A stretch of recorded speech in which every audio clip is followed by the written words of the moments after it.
Gotta go live now. All right, we live now.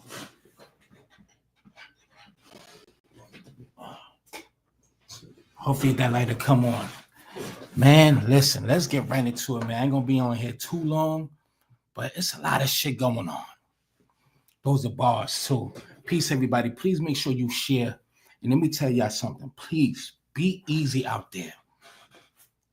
When I tell you hell froze over, nigga, hell froze over. I'm telling you, it's brick out there. Y'all be easy. Y'all be cold.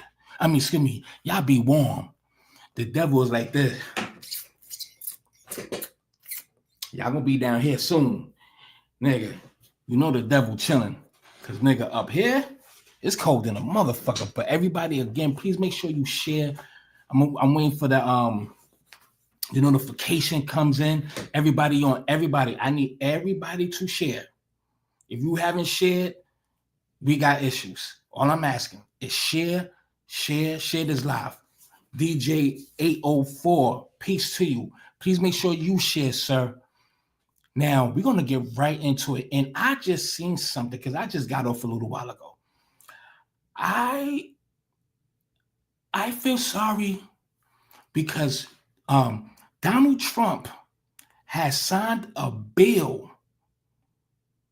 that bans birthrights to immigrants that have children here. It's about to get real spooky. It's about to get spooky out here. It's about to get spooky, but we'll get into that. Let me tell you something. I like this slogan. I stole it from somebody. Today's fans is not yesterday's fans. I'm going to say that again. Today's fans is not yesterday's fans, man. So Fat Joe was performing in Chicago, and it's very short. But this how it went right here. All right? Damn, I'm getting a lot of notifications on my TikTok, man. That they're going crazy right now. Let me play it back for y'all. Hold on. Okay, whoever that is. Okay, we see you. Hopefully y'all can hear it. Hold on, I'm gonna have to refresh it. I don't know why it does that. The audio be messed up or whatever.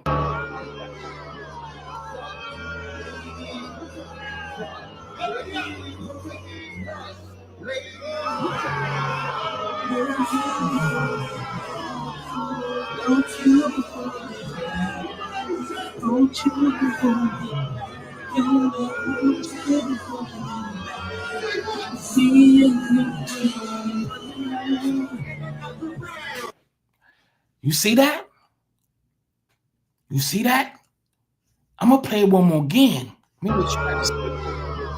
I can see it. He's saying the Bulls was fake king. Oh, who knows?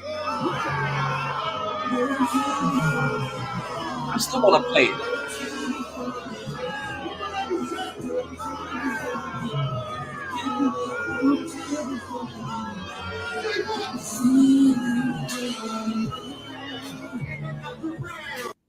I'm never gonna hold you. That song was fire. Like that, I ain't gonna hold you. I even did I did a song to that shit. Like I wrote a whole song to this shit and lost the recording. And you know how I get down. I was saying some old nice freaky shit. But now let's address what y'all just said in the chat. Let's address what you just said. Hold on. I got a lot of windows up. Everybody again, everybody, please share. I'm trying to turn off these TikTok notifications because it is insane.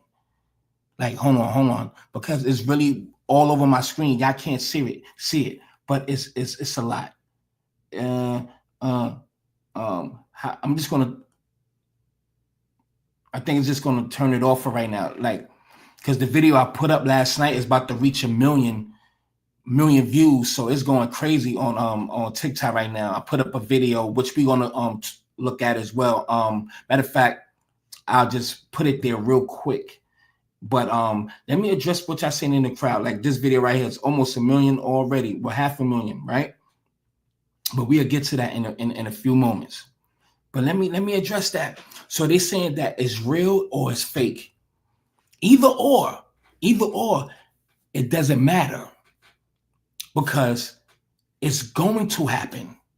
And I was actually going to look up any tour dates, any show dates that he has. But again, somebody is saying that it's fake and some is saying that it's real. To me, because I'm going to keep it 100. When I first seen it, I'm like, I give credit to Tasha K. I said, yo, did I see this actual performance before? Because I think I seen this actual performance before. You know what I mean? And it kind of added on the booing. I don't know, because I was like, did I see this before? But without the booing. But when I'm looking at that, you know, how he is on stage, I'm like, I don't know. I seen it before, but it could be real. I don't know. So I just ran with it. But so who is saying that it's fake? Who's saying that it's fake? Dave Young said it's real. Tommy Boylan said that it's fake. Regardless of the fact, whenever he do perform, that's exactly what's going to happen anyway. Fat Joe is finished. He's gone. He's finished. Mike, what happened? I'm driving. Well, I'm gonna play it again, sweetie. I got you, Black Queen. I'm gonna play it again. It's on X. On X. Okay, well, I check it out on X too. In Boxton. Well, regardless of the fact, it's over because the booing has been begun before this video. You know what I mean? The backlash is out there. I don't want him to stop eating to feed his family, but there's consequences when you go against a lineage. You disrespected a lineage, not some organization or group of people. You disrespected the same culture that supported you for 30 plus years and embraced you and put you into the culture for 30 years. And these radical groups, the Foundational Black Authority, them broke niggas, those are the ones that wrote your first song. I gotta flow, Joe. I gotta let them know, Joe. Today's fans is not yesterday's fans, Joe. Today, we all have to start doing that. Start the hashtag, because somebody put it under the video when I put it up on TikTok. I said, oh, I am stealing that. Everybody need to steal it. Today's fans is not yesterday's fans. We need to make that a hashtag and kill him with his own slogan. Okay? Saying ain't so, Joe. And we're going to get into some more shit, man. But let me play it again for those who probably haven't seen it. Like a here go. Let me blow it up a little bit more. All right, let's do that. And if you haven't followed me on TikTok, hit me on TikTok because it get more views than fucking Instagram and motherfucking Twitter. I'm going back on there. I'm back on TikTok now because yeah, I'm about to reach 10,000 soon too. But here we go. Oh, it does this sometimes. It takes the volume off, so you got to refresh the screen. It's not me, it's TikTok.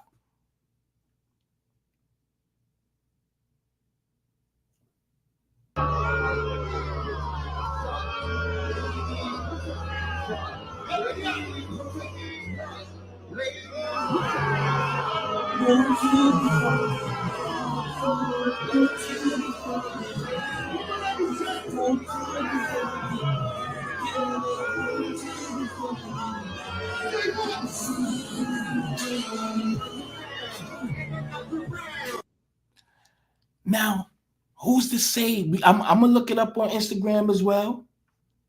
Y'all just give me a moment. Let's go back to my profile for a minute. But listen, regardless of the fact, it's overform. Somebody said that is fake. I don't know, but it sounded real. I mean, because yeah, it sounds real because me from an editor now you got me putting on my editing cap now. Because it all I mean, you could just add on a booing to the thing, you know, to the video.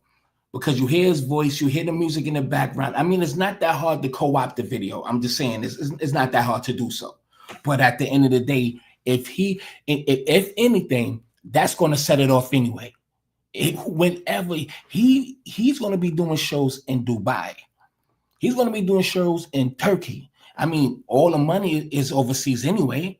But nigga, you can. It's over. It's over. It's over. We're going to get back to that. But everybody, if you haven't shared, please share.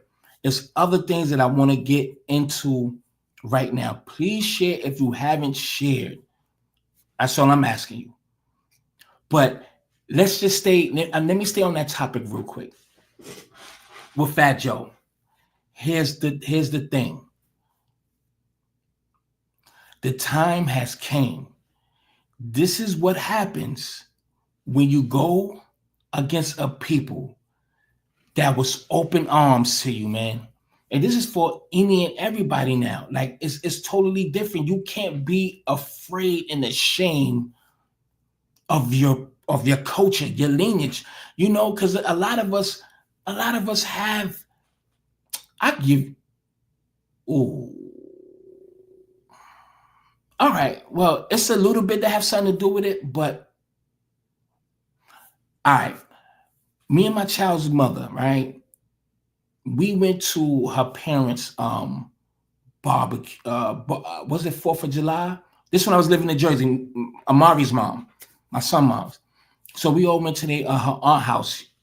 Her aunt got money, so we went to her crib, which is past Rawway, New Jersey. Rawway. Everybody from Jersey, y'all know Rawway. That's where that around there. That's where that you see that is money. Put it that way. So other places too. You know what I mean? But anyway, past Rawway. This is when the first movie. What's that monkey movie? Planet of the Apes. So me and her, we broke. You know, I had my child's mother. We on the same wavelength, and we knew that movie was basically like black people rising up and things of that nature. It's so subliminal. We know exactly who Caesar's supposed to be, and the Planet of the Apes is supposed to be. All of that. Anyway, long story short, so her white neighbors came downstairs to chill with us while we was barbecuing. I'm literally sitting right here, my child's mother right there, her mother right here, her stepfather right there. Shout out to Miss Tawana and Eric, much love to them, and her aunt Wendy. Her aunt Wendy was there, and my son, his cousins, they over there playing in the big backyard. We just chilling, and they just talk about, did you see the Planet of the Apes? And once we started talking about it, my child's mother got like uncomfortable and shit, like because they didn't want the white people to hear it, but we were just having a conversation. You know what I mean? It was weird. Like they ran to their rescue because they kind of walked off, and once they came down, all right. When we was talking about it, they went back upstairs and they was coming back down. So when we was talking about it, once they came downstairs, the mother and her mother and her aunt like went to them like the twist the conversation so they won't hear the conversation. Why it's not a good comparison, but it is. But why we have to feel uncomfortable on telling the truth about things? If the truth make people feel uncomfortable, then God damn it, it's just going to make you feel uncomfortable. But that's exactly what it is. So I say all that to say, Fat Joe, Busta Rhymes, Pete Rock. I didn't even know DJ Evil D from the Beat Miners, the dudes that made the beat for Buckshots, Black Moon and stuff like that. So he up there talking crazy. We got Derek Alone. Now we got Charlie Rock, crazy. So many people just literally like downplaying our culture. Now, like this is the wave. This is what's happening. And Black people, keep it up. Don't be afraid of the accomplishments that you made. We have to be proud of our history. Be proud of our history. We have rich history. We have one of the richest history that's on this soil, and we are the culture because, respectfully, the Caucasian man, his culture was taking raping, displacing, regulating, ordering, or colonizing. It was no morals, nothing. It was nothing that they bring here. I'm not. I'm like for real. I mean, they had some things. They like the proclamation, the Constitution. They had things in place. Not saying that they was all dumb. I'm never saying that. However, there wasn't the fruit that was harvested in the soil. You know what I'm saying? We were the seed planted in the soil that blossomed and just made everything what it is. And on top of that, during the harsh conditions, we still created. We still created in the process. Remember, I was showing y'all the black inventors, the 150 black inventors. These guys that was making shit in 1865, 1888, 27 years after slavery. We still using what they created back then. Right now, our history is rich. Like rich. Love it. Embrace it. Our history is exclusive, meaning it excludes other people. Some made contributed, but we were the nucleus. You think what I'm saying? I'm not going to talk y'all head off, but I want to shout out Tariq Nasheed because he shouted me out yesterday. He didn't get the full name right, but I knew what he was talking about. We're going to go to that right now. Let me share my screen. Let me play the booming part again because there's a lot of people that just came in here. But if y'all haven't shared, if y'all haven't hit the like button, please hit the like button. It ain't gonna kill you. Hit that like button and please share, y'all. Let me look at the chat real quick. Hip hop is everybody's culture, not just black people. Hector, I love it. Hector, no, respectfully, Hector, do you want to get on the platform? Press one, Hector. I want to have a respectable dialogue. Hector, everybody do not get mad at Hector. Don't, you converse with him, say what you want to say, but let's be respectful. I want to give him a welcome to come on the platform. I'm putting in the chat right now, Hector, let's go. Do you want to get on? Because let me address it. Hip hop is everybody's culture. Okay, so where you from, Hector? Respectfully, where you from? Can you hurry up, Hector? Where you from? Regardless, wherever you from, Hector. Is there hip hop over there in your native land? I'm going to ask that question, Hector. And this is with all due respect. Since you said hip hop is everybody's culture, not just black people. Is there hip hop? Is there a history of some kind of rapping in your homeland, Hector? Hector, you've been typing now. I'm asking you a question. You're not typing now. Hopefully you're hitting that link. Let me set that link again. I want Hector. What do I press? Nigga, the link. Look in the chat. Click on it. Abide by the steps and get your ass on there. All right, so I'll wait for you. Just you might have to put in the email address. If anything, create an email address, give you the email address, give the password or whatever, boom, and just jump on. Yeah. Whatever password whatever email that you have, with the password, you give them that with the password to your email, and boom, you write in. So please, I can't wait. But let me continue, right? What do you press to get on? This is why I'm trying to. I don't know. I know I was dropped on my head as a child. Look how I turned out. But I don't know if you are cognitive of what I'm saying, brother. You asking the same question. Nigga, click on the link in the chat. Brother, what's wrong? What's going on with you, Hector? Come on now. Papa, tranquilo, quieto. You know what I mean? What's up, Pop? Like, but anyway, is there any history of rapping? Is there? Yeah, somebody help him. Is there any? Yes, press the orange link. Click it.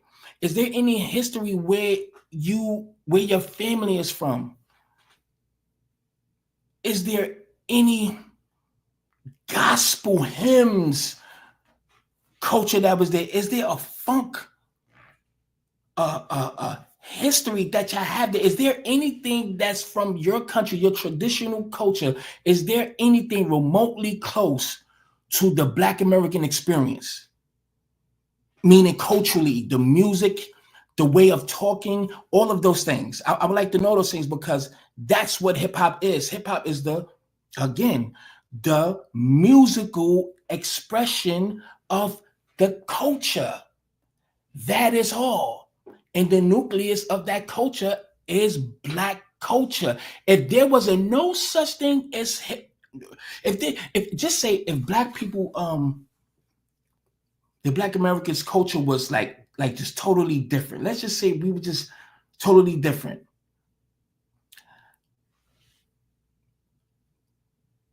Would have, yeah. If our culture was different, when Puerto Ricans and the Caribbeans came to New York, would have been an influence of hip hop? Would y'all would y'all would have been able to create hip hop? In the Caribbean too, the Jamaican too. Would y'all if we didn't have the blues, the jazz, all of the genres that we created, would there have been reggae music? Because reggae came out of rhythm and blues, our music. So it was like the nucleus, the foundation. If we didn't create, you would have had the sound that you have now. Look, we could go to reggaeton because if reggaeton wasn't created, would y'all would have had reggaeton? So it has to be a tree. It's this is a ibuprofen because I hurt my back. This is a G2 ibuprofen. I am scared of pills, so I don't pop pills. Only ibuprofens when need be. Oh, Hector, there we go, Hector. Respectfully, we're gonna be respectful, right? But let me just say this, and I'm gonna let you go. I'm gonna let you speak. This is the seed that is planted inside of the soil, Black American culture. And with this seed became the root, became the tree of magnificent cultures. If that seed was never planted, would you have reggaeton? Would you have reggae? It would be totally different. But the floor is yours, brother. How are you doing? And welcome to the show. Thank you. What's up, everybody? I'm Hector. I'm the guy that was commenting about 5 minutes ago. And I believe that hip hop is everybody's culture. It's not just Black culture. Black people created it. Yes, no doubt about it. Yes. Now, living in the Bronx, I come from the Bronx. Blacks and Puerto Ricans have lived together there since maybe 1920s, 1930s or so. Puerto Ricans got here in the early 1910s. We've been like family ever since. Now, has there been fights between the two? Yes. There's been fights between people within their own culture. Mm-hmm. So I see a lot of things, right, coming from comments where brothers state that the FBA and stuff like that, and mm-hmm. calling us racist and stuff like that. Mm-hmm. Most of them that say that are from places like in the Midwest, the South, the West Coast. They never grew up with us. They don't even know who we are. They think we talking like this, and we don't know English. Right. I wish I could show my tattoo, but go ahead, because it's cold. So my thing is, I watched Melly Mel the other day, right? And I agree with him to an extent. You know, he calls it Bronx culture. It started in the Bronx, but it's so much bigger than the Bronx. Mm-hmm. You know, hip hop is everywhere. It's worldwide. Yes. Oh man, he sounds like a cool brother, and I would love to hear everything else that he has to say. If he, I hear a little something. Maybe you have to go out and come back in. I don't know, brother, but definitely come back. Yeah. All right, I hear something. Hold on. Hold on 1 second. This is phone. All right, do your thing. I think this is going to be a good discussion. Yeah, Melly Mel was definitely paid. I'm sorry, I'm at work. So the Wi-Fi gets all messed up. Yeah. Go ahead. This is my first time actually going live on one of these things. I wish I would have done this way before, on Tyreek's thing and everybody else, I wish people around the country, right, a lot of Black American brothers would get the time to get to know us, how we grew up, how we lived together. When I think of hip hop, right, I don't think of just music. I think of a way of living. That's right. That's right. We grew up together. Skelly, Manhunt, playing tag. Skelly, that's my favorite childhood game out of every game. Skelly, that's my favorite. Go ahead. Going to school with each other. Staying out late with each other in front of the building.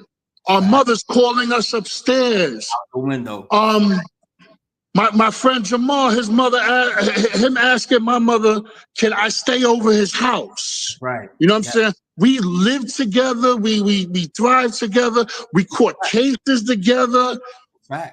We lived together more, us, Black Americans in the Bronx with Puerto Ricans, than we did with our family on the island, and then they did with their own family down south.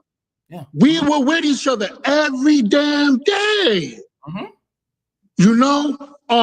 And the thing of making hip hop, like, okay, there's so many different stories to it. I don't even know what's correct. I don't know if it's Kool Herc in 73. I don't know if it's Bronxdale Projects in 1971 or 1970. But no matter where it was at, there was Puerto Ricans there.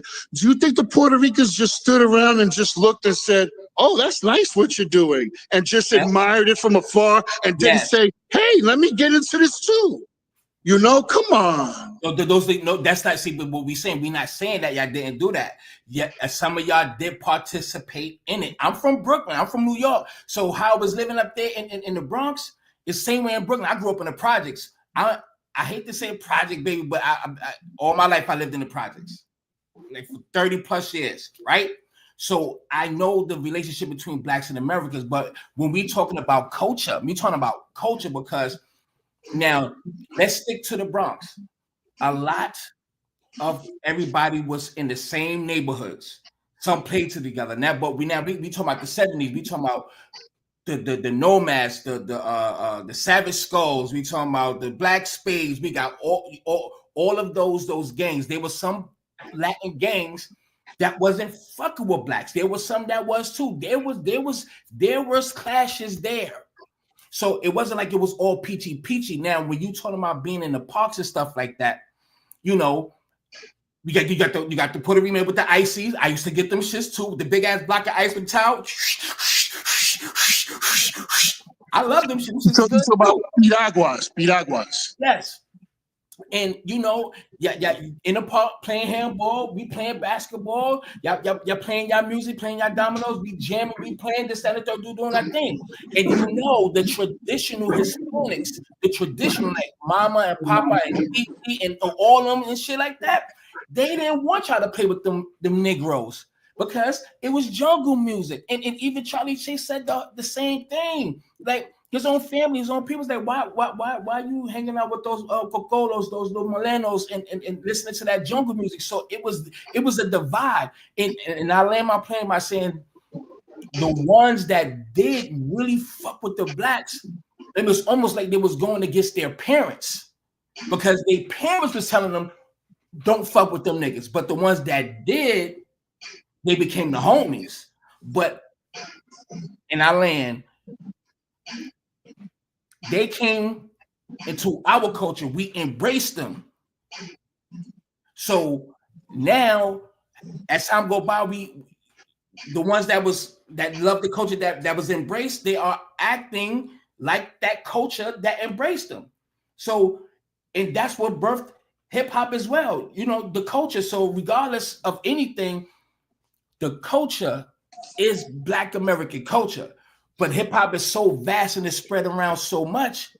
and everybody love it and enjoy it, of course it's everybody's. But don't forget, it has to come from somewhere for you to love it. Where did it come from? But go ahead, sir. Well, hold on. I definitely understand that. My thing is, right, why is it just looked at as, okay, we created it, it's ours, and that's that, and you're a bunch of guests in here, you know?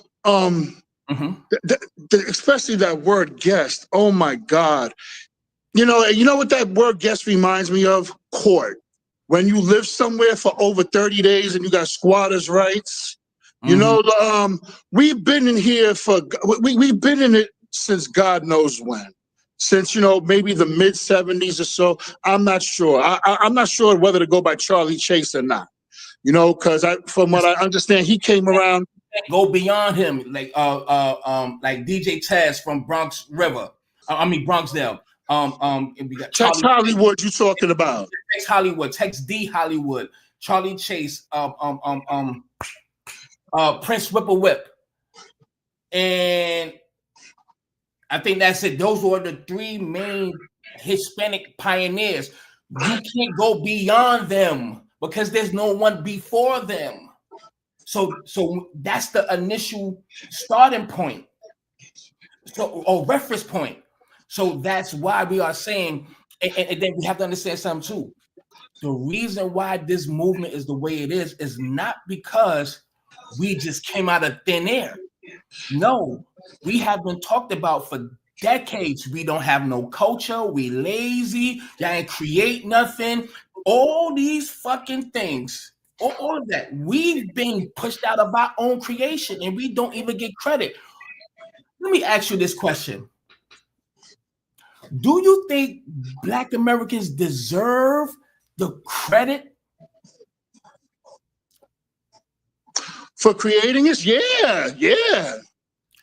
You are one of so little that admits that. This is why the movie is the way it is. We got Fat Joe. We got stupid ass, punk ass Trevor. Nobody respects Trevor, and that's Busta Rhymes.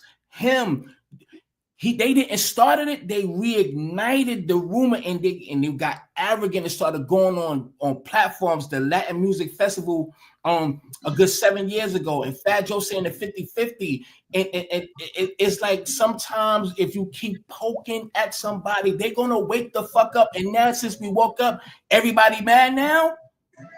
Only thing we're doing is correcting the lie. We correcting the lies. Now we divisive, or is y'all divisive because y'all want to keep the lie going? I just want to intervene real quick. Why does anybody listen to Fat Joe anyway?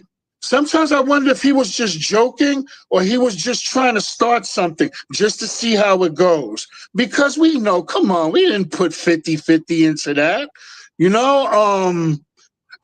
I would say what we did in the beginning, first of all, I don't even think we could rhyme like that in the beginning. Rhyming. The only one Prince Whipple Whip, he was dope. I heard some old shit, but Whipple Whip, he was dope. I ain't gonna lie.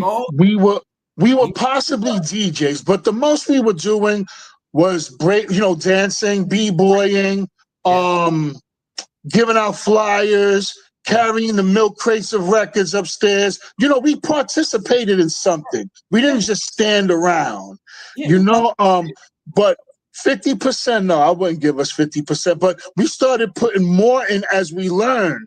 Yes. You guys taught us that, but I don't look at y'all as just. Hold on. Say that again. You guys taught us. Hip hop. And see this, and I'm gonna let you flow and see, and that's I'm gonna say I love you, my brother. Just for that, it ain't that hard. It's not like we're gonna rub it in your face. We never been like that. We always embraced y'all like family, like brothers, like literally family. But we have other ones. I just want to say something that's good that will probably get my own Puerto Rican people angry. But I've been in this culture so much, so long. I love it so much that I consider my culture, my nationally, more hip hop than I am Puerto Rican. I know more about hip hop than I do about Puerto Rico. And ain't nothing wrong with that. You have every right to feel that way. Plain and simple. That's it. And that's the thing. This is all that should have been deserved. It's like we have to create a movement, which is going to be it's too late now. But however, people like you, we need people like you. You know what I'm saying? Thank you. This thing would have never happened. But everything happens for a reason. But I love my Puerto Ricans, and I always said that. So I got a lot of love for y'all. Grew up with y'all, all types of shit. You know what I'm saying? So, but yeah, but y'all better get at Fat Joe, and y'all better get at them niggas, because they are the reasons. It ain't ours. It's their fault. Plain and simple. But my Puerto Ricans, I love y'all. The real ones, the real rights, it's the love is never going nowhere. My Caribbeans, same thing.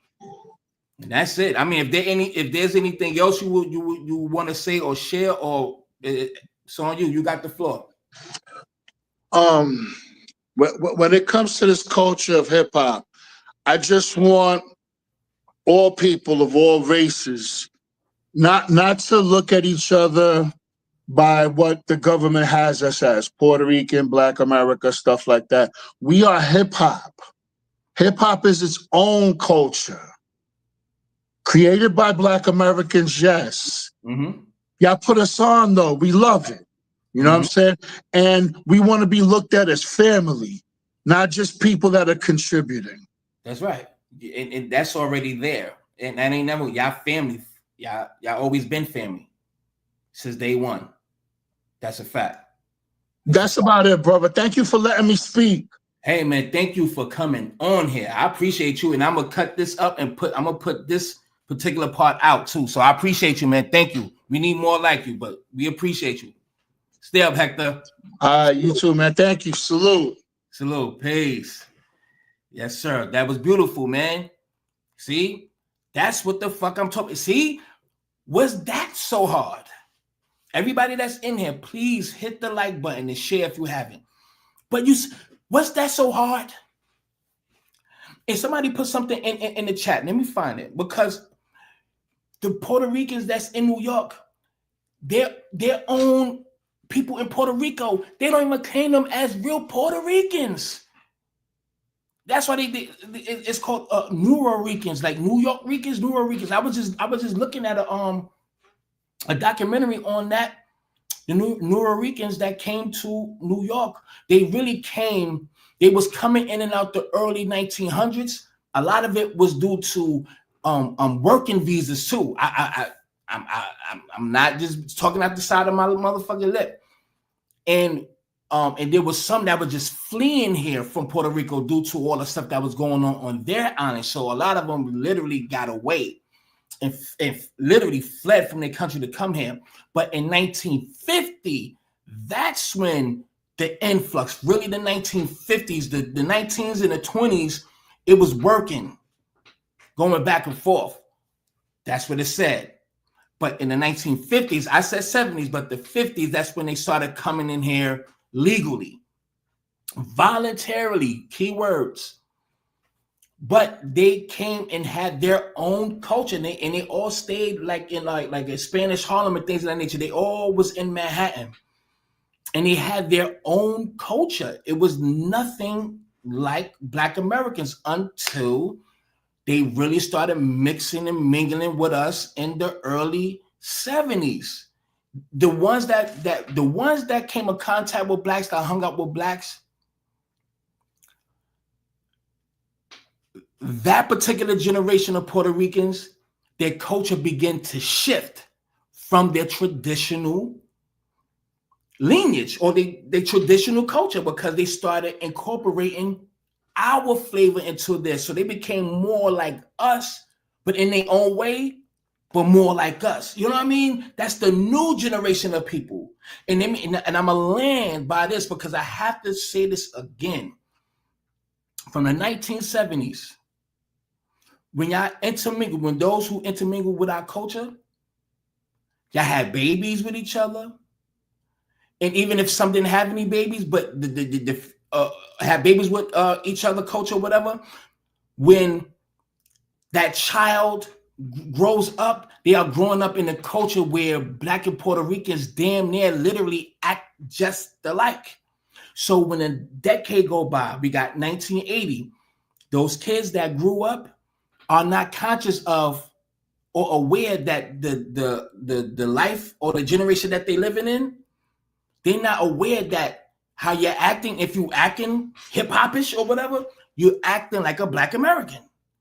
And as decades go on, so they come to the realize they feel like everything that's going on is natural. No, it became like this by mingling with us. Because if there wasn't no intermingling with each other, y'all would be acting traditional.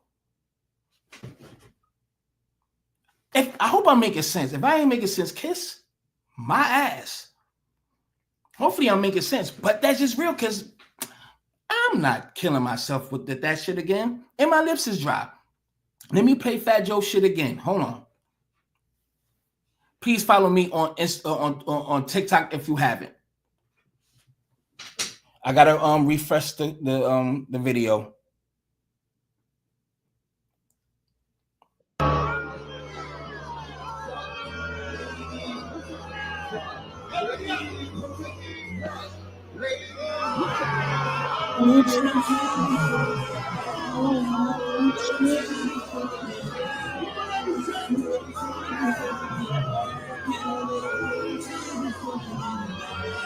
That's a fact.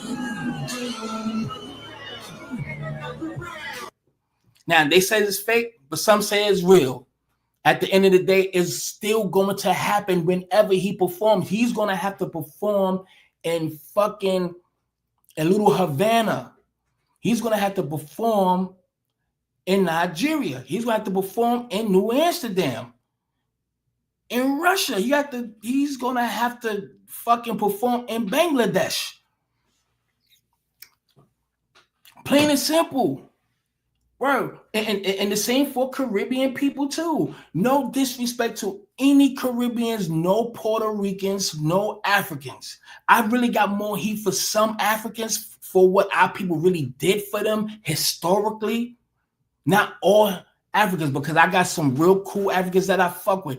But I'm just saying, I'm not even going to touch that right now. I'm not even going to do it because y'all know how far I go. But it's so many of y'all in here. I'm not even gonna go there. Those are bars. But let's go to we're gonna get into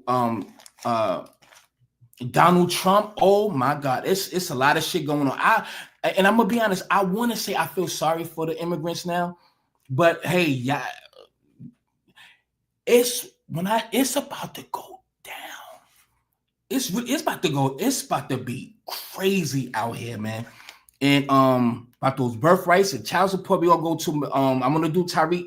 Pause. I'm gonna go to Tariq Nasheed video real quick, and then we're gonna go to Michelle Bishop, and then we'll go to Donald Trump or whatever. How long I've been here? 43 minutes. Everybody, if you haven't subscribed, please subscribe to the platform, and please make sure you click on all notifications. But I really need y'all to follow me on TikTok. Follow me on TikTok, and my link is in any video in the description box. Please follow me on TikTok. Instagram, but nah, please. TikTok. All right, let's go to Tariq Nasheed real quick. All right, and I ain't gonna hold you. Can y'all please give me a moment, because I know we have like some fucking ADHD issues, probably me too, but I just want to run to get me some water. I gotta get me some water. My mouth is dry. And I rush to get on without no, you know what I mean? Let me play a little bit of this. I literally be right back. All right. But he shouted me out on this though, on the thing that I did with Charlie Rock. And I'm going to play it too, the one with Charlie Rock. Anyway, I'll be right back. Fair use. Tweeted and got your notification. Okay. The ladies and gents, it is. So everybody retweet, since YouTube might be jerking around with the notifications. Give me a retweet. That would be great. Everybody give a nice retweet. Let everybody know that we're live right now. Retweet the broadcast, ladies and gentlemen, and let everybody know that we are in the building right now. Let me just double check my retweet game here. Let's see if make sure I posted it up. Okay. This real quick. 1 second, y'all. Fair use too. Oh. Yeah. Picking up sand and so much biting and scratching. I'm getting hot. Over foundational Black Americans, acknowledging our lineage, our heritage, and our culture. And we defined ourselves. And we are on code behind our lineage. So a lot of people are kicking and screaming and having hissy fits and throwing temper tantrums. Now, family, people tried to play our lineage off as if it was just people online talking. And us getting on code around our lineage, ladies and gentlemen, we have shown that we can make power moves. We're starting to make power moves with our lineage because we're starting to look out for our lineage specifically, just like other groups. We're doing what every other group is doing. When the Asians show up, especially in a political sphere, they're going to look out for what's happening with the Asian community. The Latinos, they look out for the Latino community. The Arab community, they look out for the Arab community. We are the only group, ladies and gentlemen, the only group who they make it a requirement that we don't look out for ourselves. Every other organization out here for the Asian community, their job is their community, not first, but only. You understand? Arab organizations, they don't look out for their Arab community first. They only look out for their Arab community. Organizations like LULAC, one of the oldest advocacy groups for Latins, they only look out for their group. And in the 60s and 50s, they infamously said, the Negro problem, that ain't our problem. We ain't really rocking with the Negroes. They infamously said that. Look up LULAC. Do y'all want me to let some of this rock? Press 1. I don't think he would have a problem. I never really played his stuff on my platform. You know what I mean? Like, cause you know what I mean? I watch it, but I never like just showed it on my live. So hopefully he don't have an issue. I just want to go to the part where he was referencing my video, even though he got the name wrong, but people were sending it to me today too. And I actually watched it live anyway, so I already knew already. Not only that, the president of LULAC, he had restaurants in Texas that had anti-Black Jim Crow signs. We couldn't even go in his restaurants. Yeah, he was Don't cooking. let people rewrite history here. He cooked last night. Word. Don't let nobody rewrite history. It's truth to power time. All of these other groups, Polynesians, they look out for Polynesians only. Polynesian groups. You understand? Jewish groups, they look out for their people. LGBT, look out for their people. Our organizations, if you want to call it that, like the Congressional Black Caucus, they're required to do stuff for everybody except foundational Black Americans. So-called Black organizations, it has to be a people of color coalition, a minority coalition. They look out for everybody else except us. They are required to not look out for foundational Black Americans. Ladies and gentlemen, even the politicians who are Black, unfortunately, many of them are required to not look out for the Black community. This is why they always get a bunch of non-FBAs now, because back in the day, you would get some Black politicians who were foundational Black American who would say, hey, let me look out for the community, like Marion Barry. I've talked about this before. Marion Barry looked out for the Black people of Washington, D.C. I talked to a brother the other day who is a retired architect, and he was like, hey, man, our architecture firm, we got hired, we got put on by Marion Barry to do a big job for the city.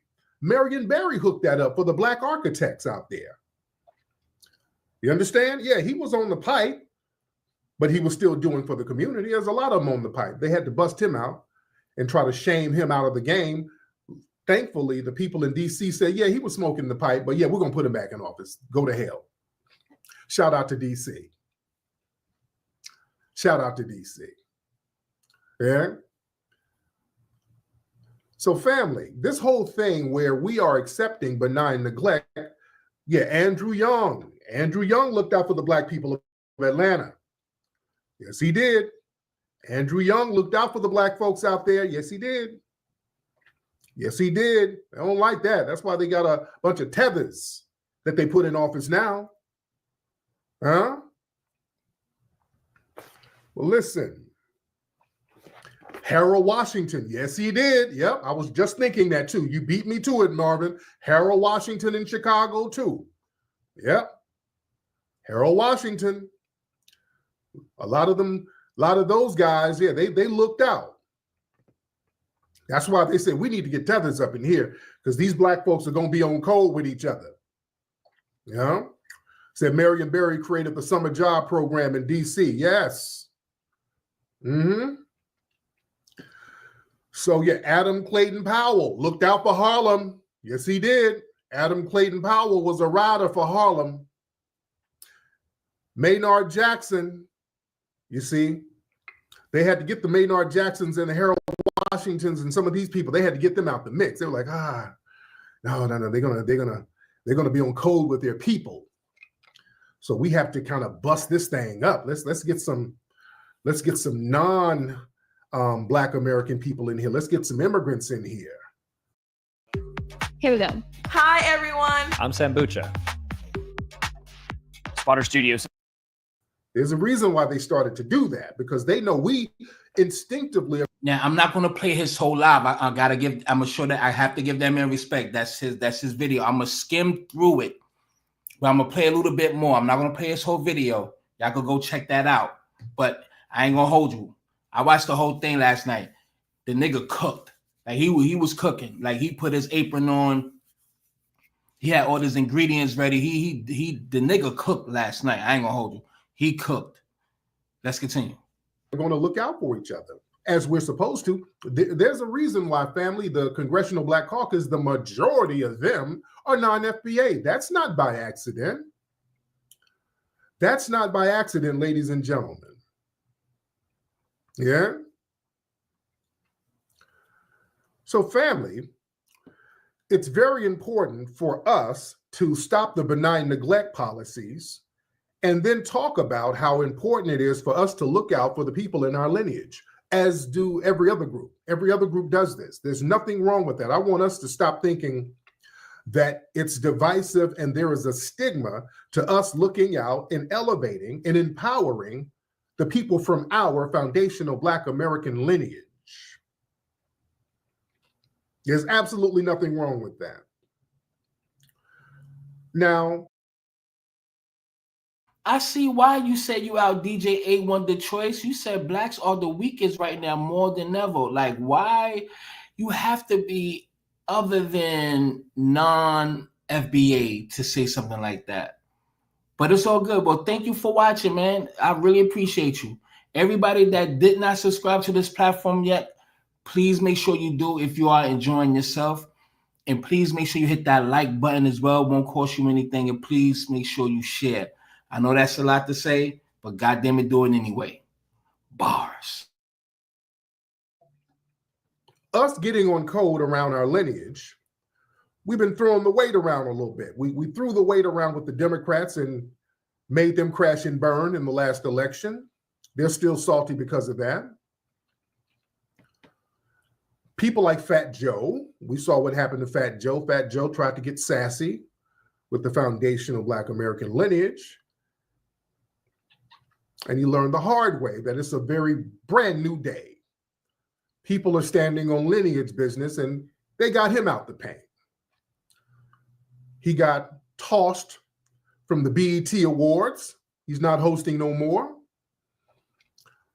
And he released an album. You ain't heard nothing about the sales or nothing. That album didn't really do anything.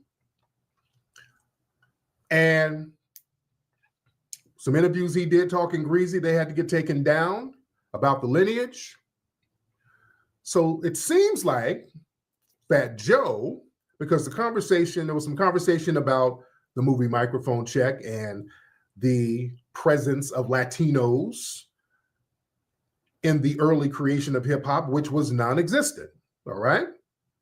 And this has been confirmed in the movie Microphone Check. We did a movie, Microphone Check. And by the way, Microphone Check is now streaming on FBA Stream. So if you have a subscription to FBA Stream, ladies and gentlemen, you can go check that out, all right? And also, you can check it out on Amazon Prime.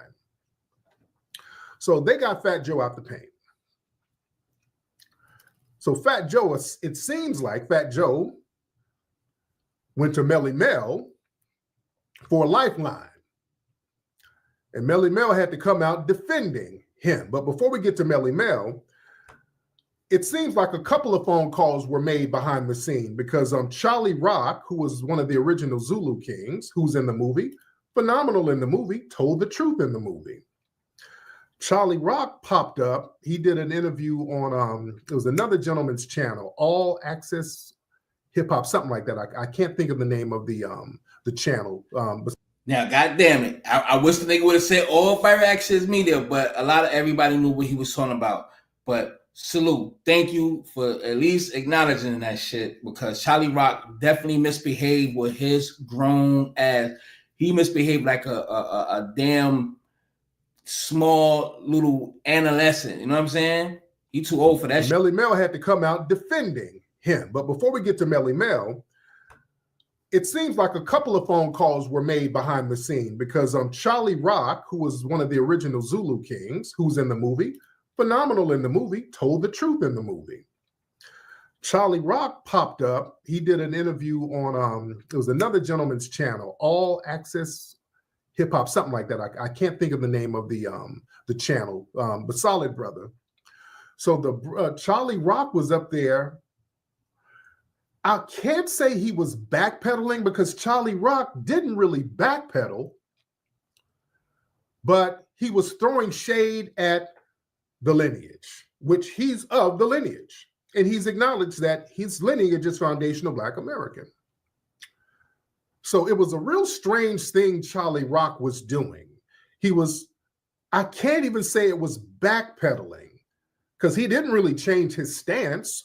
He knows that it was only Black people at those early jams creating the culture. But for some reason, Charlie Rock hopped on defending Derek Colon.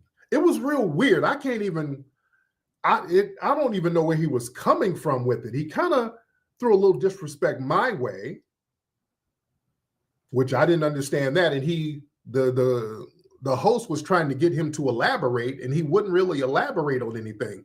He just kept talking in circles. Yeah, what Charlie Rock said, this is what he said. Charlie Rock was like, yeah, the whole conversation, yeah, we shouldn't be all divisive. Yeah, the whole conversation is because foundational Black Americans started all this. He made it seem like we started going in on the Puerto Ricans, which isn't true. And then they brought it up. The host was like, you do know that all of these other Puerto Ricans been saying weird stuff for years. And Charlie Rock acted like he didn't know what that was. I never saw it. The host was telling Charlie, like, hey, man, Busta Rhymes was saying a whole bunch of stuff. Oh, I never saw it. He was on that. I never saw that. So yeah, then he said, and the host was like, well, do you disagree with anything in microphone tech? I mean, damn. He's like, well, I didn't see the movie. So Charlie Rock was on some real weird stuff. I don't know what it was about. He didn't debunk anything. He's saying the same thing that we're all saying. It was a Black American. I don't know if he has a term. He just likes using the term African American. I don't know. As he's older, he's almost 70. A lot of these guys don't know that African American is not a common term that's used now with the youth. Yeah. No, he was adopted. Charlie Rock was adopted, but he said his birth family, their foundation of Black American, but. Hey there, my name is Jeanette Barnes, and here's why your school should participate in Crayola. And let me just people who adopted them. For those who didn't see it, let me just play what he's talking about real quick. We'll come back to that. And the nigga, somebody was had flashlights like in around his crib. The nigga cocked the gun and shit. He took his gun out the safe and all that shit. I was like, yeah, nigga, I did that a couple of times on my platform. Woo, shit. Yeah, I was like, nigga, somebody put hidden bullets in that motherfucker, like hidden colors, hidden bullets. That shit was funny. I ain't gonna hold you. That shit was funny. Hold on, y'all. Hold on. Sorry. Right here. This is what he was talking about. Fucking Charlie Rock. I gotta let me see. All right, y'all can see. Let me just refresh it. I don't know why it does that, but I have to refresh the screen. But this is what he was talking about. Oh yeah, and let me thank what's the name? Because I seen him on. Let me thank Nick John for donating to the platform, y'all. Please make sure y'all show some love as well to the platform. Ain't gonna kill you. The link is right there in the chat. I will gladly appreciate it, man. Please show some love to the platform, man. All right, but thanks in advance, man. But this is exactly what he was talking about. Because I seen him on. I watched him on Sway, and he's going at the whole creation. You know what I'm saying? Because I'm talking about DXT. I forgot the song, what it was, that he was mixing on it, and like he was really one of the ones that was like, should I say mainstream, just for like this one song. I forgot what it was. I really forgot what it was, but he was nice with the mixing and all that. We got DJ Grandmaster Flowers from Brooklyn, and not saying he was a true like hippity hop. But he was dope with his. We talking. The reason. My point is, I'm talking about the influence where he got it from, and he still didn't master. I can tell you he didn't get his influence from DST. Oh, okay, but it doesn't matter if it's DXT, but it's from somebody, and why they never gave credit to the people that influenced them. He talk about James Brown. And I'm talking about her. He don't give credit to the people that he done watched and got his vibe from. He came to America in 69. He was 16. He didn't come over here with that goddamn influence. And what is your point? The point is that he need to give credit to he does. He did it old interviews. You see how you say now, Herc never said that, and that's a cool friend of yours? Why with all of this stuff that's going on now, why he has never came out even to this day to at least bring some balance and give his point of view of it. He's still alive. Because it is the FBA that is creating those narratives. Okay? No, it ain't. Yes, it is. I'm not stupid, dude. Don't insult my intelligence. I'm not insulting your intelligence, but I'm in the know. I'm in the know. No. But see, hold on now. And respectfully, I say this, I can't tell you shit about the 60s, 70s, and 80s and 90s. I can't tell you about that, but you telling me you can tell me about the 2025s and 2024, and what I am telling you, you see, I can tell you that whatever they're saying is bullshit. It's not FBA. Listen. Black Panthers came out of the civil rights movement. Your point is what? My point is FBA came out of all the fucking lies. Why you can't see that? You think we just came up with this for nothing? Come on, there's reasons for that. Here's what I have It's to a say. reason for us to be born. A female has to bump pelvises with a man. There's a reason why a child is born. Listen, I'm gonna say what I gotta say. And last one, I'm not gonna play the whole thing, but the last one where he's this is when he mentioned Tariq Nasheed. All right, this is the last one right here. I don't know why it does that, but I gotta refresh. What?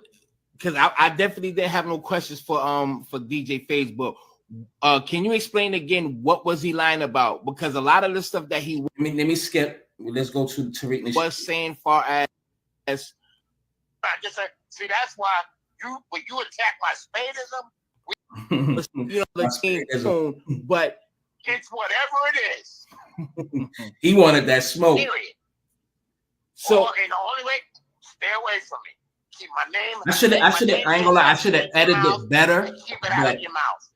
I should have edited it better, but that? it's good. It's still good. So, but all right. So I'm gonna get off that. But far as this Disco King Mario, because you was on the documentary Microphone Check with Tariq Nasheed, and he had his daughter on there because people were saying and claiming that Disco King Mario was half black and Puerto Rican, which came to be false. Mario is not Puerto Rican. Exactly. So since we on it, what was your experience on Microphone Check? Like, how was that? You know what? Had I known that it was being used as a tool with all this FBA bullshit, I wouldn't have done it. Wow. I'm telling you straight like that.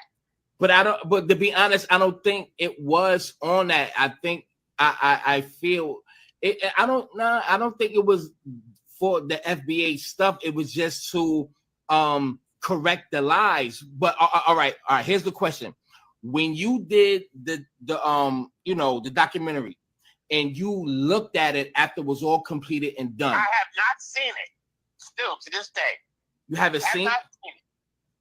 I should have asked him why, and I didn't ask him that question. But evidently, we know it. But I should have asked him why you didn't watch it. Okay. Well, basically, it was you and a group of people, DJ Faze as well. We had Cornbread. We had Disco King Mario's daughter. We had Coke LaRock.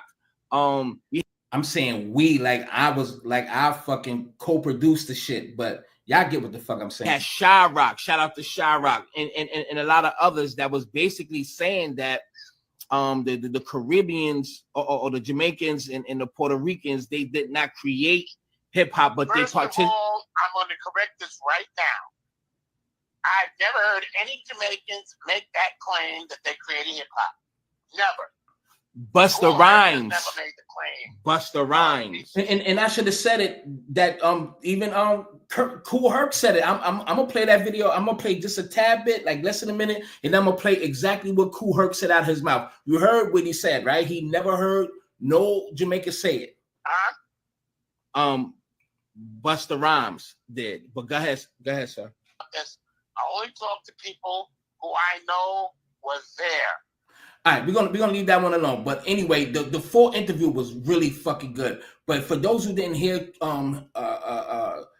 he said out of his mouth, Cool Herc. Here it is. Listen to Cool Herc. It's one of the founding fathers of hip hop, Cool Herc, y'all. No, not one of the founding fathers. Why you The founding father. I don't want no room for claim jumpers and lion kings. All right, so we were having a little bit of a conversation, and you said your thing about, Grandmaster Flash not really feeling him. You never felt him. There's a new show called The Get Down. Yes, it is. It kind of circulates around him. Kind of makes it seem like he invented hip hop. I like stay right there with that. Thank you. Well, because The Get Down is depicting what I created. Okay. Hip hop is laced with that. My recipe. So who are you? Oh, I'm the guy who created the culture called hip hop, but only I, Cool Herc.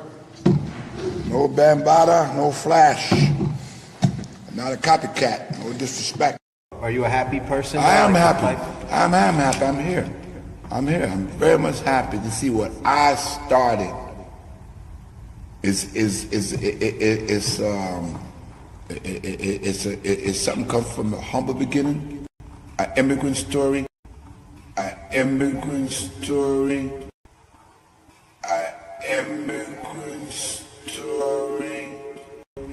to give life to people. It started from myself. I was the first. Hip hop to me right now is like it's on the course of a relay. I was the first guy who started off with the baton.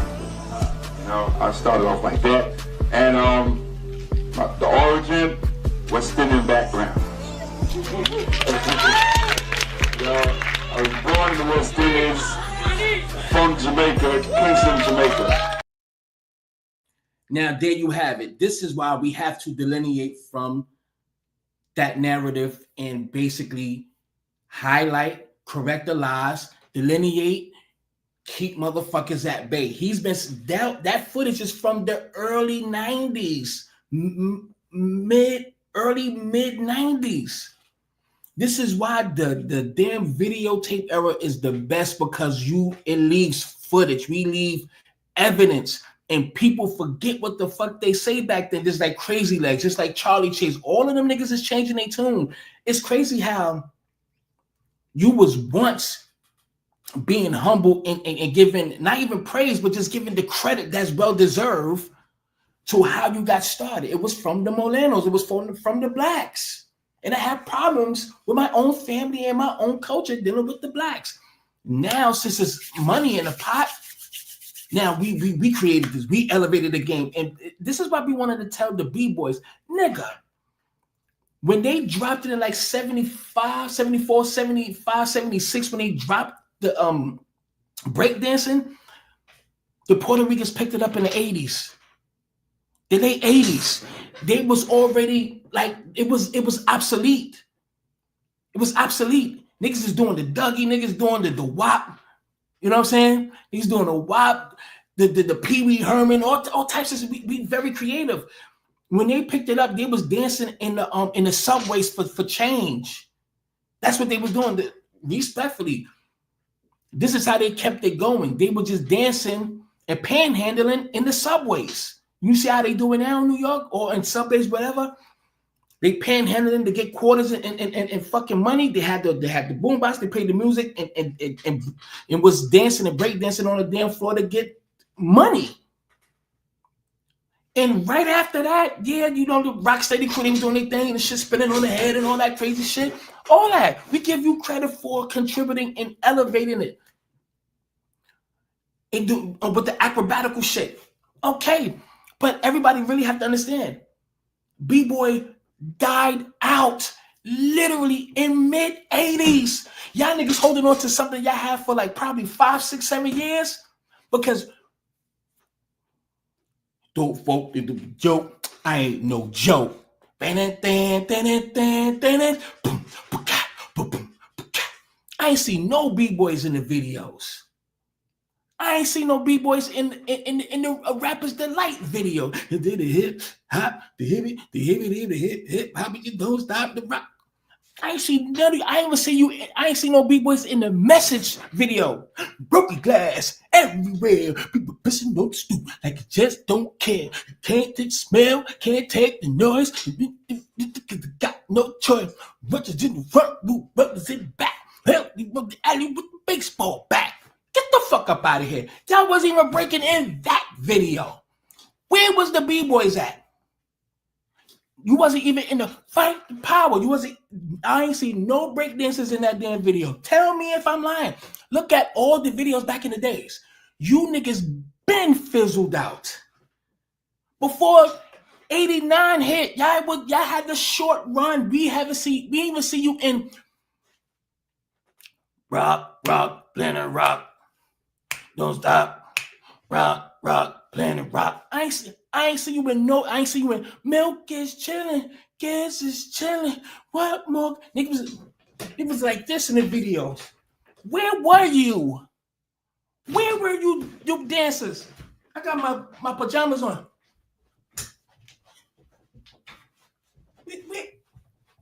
Where were you niggas? Niggas was Niggas was doing it. Where were you, B-boy? Y'all was probably back in the subway station dancing for change. Y'all was not even in the videos. Those videos I'm talking about is the late 80s. The 90s ain't even hit yet. Every video I just named was 89 and a little bit back. Where were you? I'll wait. Y'all was obsolete. Obsolete. Gone and forgotten about. Tell me, I'm an 80s baby. I ain't seen y'all niggas. I was looking at all the videos. I did not see you niggas. The only time I saw y'all was on Video Music Box, and that was the intro. When it was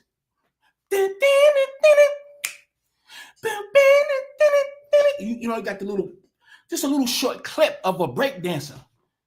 But y'all niggas fizzled out.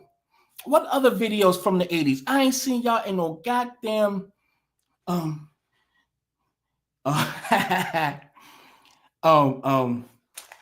what's that? We all in the same gang. Get yourself together. Gotta make a change. You know what I mean? I ain't see I straight out of Compton. I didn't see no break dances. This is 87, 88, 87, 89. Where were you, B-boys? This is what y'all holding on to something that was so short-lived. Now, granted, it went over the world because, you know, like the shit, y'all dropped the ball. The Asians took it over and started really loving the culture. Talk to them niggas. Talk to Ving Wang, Bruce Lee Wei Wong, and the Sunan crew. Them niggas over there spinning right. Them niggas is practicing right now. They doing Jet Li back somersault flips and spinning on one pinky toe and style on you and pose. So those some strong niggas. Them niggas do upside down handstands on two pinkies. Some strong niggas over there eating all that rice. But at the end of the day, again, where were you? Where was the B-boys, family? Y'all was gone. Y'all holding on to something that fizzled out 40 plus years ago, my G. And I say that with respect. I'm at Crazy Legs, especially you. You want to fight the God. You want to fight Lord Jamar instead of sitting down and having a conversation. He asked for a goddamn debate. KRS One with your this nigga could smell me from wherever he at. He got a big ass nose. He asked KRS. He asked Crazy Legs. He asked Joe for a debate. And these niggas did what? Nothing but talk shit in the background. Come on, man. Anyway, I'm going to play a little bit more because I want to get to the Michelle. I'm going to get to Donald Trump. I'm going to play. Do y'all want to hear a little bit more of the Tariq Nasheed? Oh, yeah, let me play this part of Tariq Nasheed. Oh, shit. My nigga, I'm going right to the part, man, because, you know what I mean? I like shit like this. You see? So that shows us taking control of a lot of our narrative and a lot of our history. Hold on. So that changes a lot of the narratives, ladies and gentlemen. Excuse me for a minute. Just getting my lighting together. Sorry about that. Hold on. Let me. There you go. Let me pop the safe real quick. Hold on. Let me pop this safe real quick. I'm seeing some strange lights. Hold on. No. Okay, hold on. Y'all bear with me for 1 second. Hold on. All right. I'm not trying to show violence, but all right. That's right. All right. Okay, let me just keep my safe open real quick. All right. You know what I mean? All right. You never know. And then on top of that, you never know what, you know, if mother. Oh, no, I just saw some strange. He does have a lot of influence, man. And so that's what I'm saying. Look, you know what I mean? I hope nothing happened to this guy. Because you know niggas is mad right now. You know niggas is mad at this dude right now, regardless of what how people think or whatever they say about the guy, or how you may feel. he's definitely pushing the culture forward. He's definitely he's sparking the brain, like Tupac said. Oh yeah, by the way, yeah, I just had to do that because I'm just on that type of time. So salute to protecting your surroundings and your family. But somebody gonna try. I hope not, but he has to be protected at all times because you just never know, man. Because yeah, it's hammer time out this motherfucker, and this shit will lay your ass down. Okay? But at the end of the day, without saying it harshly, but God forbid, I don't know, man. And this is why we have to protect our people.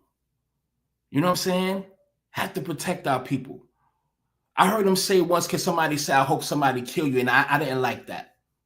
Somebody called into a show, I think it was this white dude or somebody not FBA. It was saying, I dreamed that somebody shot you, that somebody's going to kill you, whatever the case may be.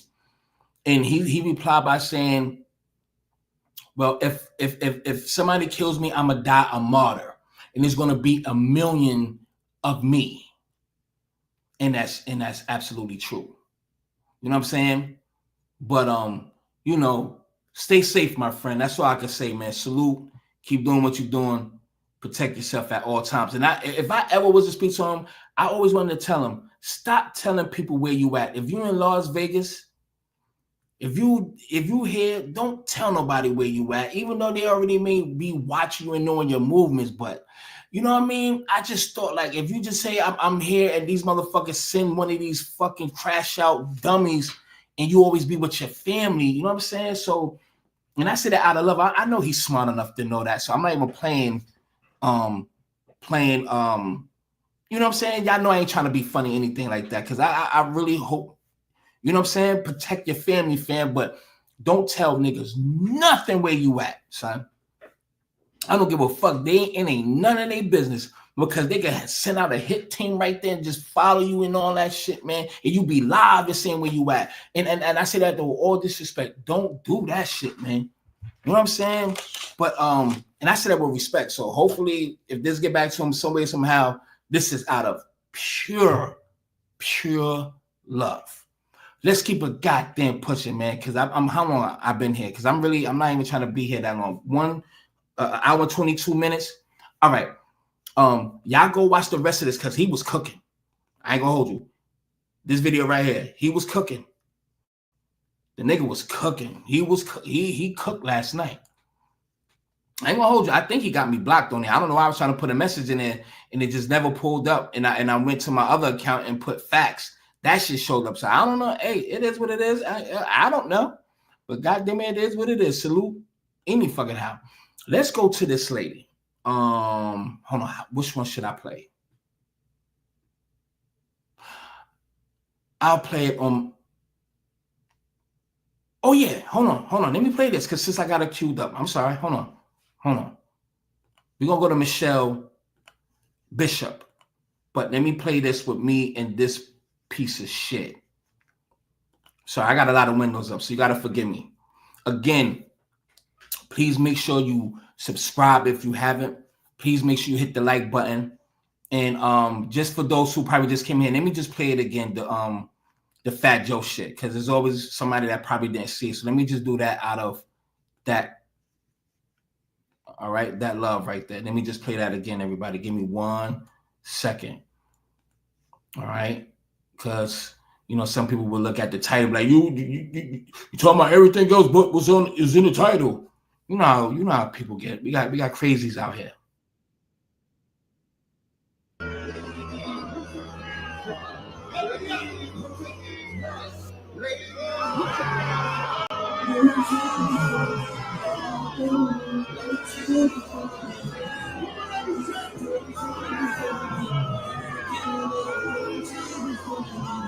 That's just fire, right? But you see how he got booed? That song, I ain't gonna lie, that song was fire. But you see, I ain't trying to be a dickhead. But you see how he need us as a feature to have that shit go where it needs to go. It's not for Dolly. It's not for Dolo.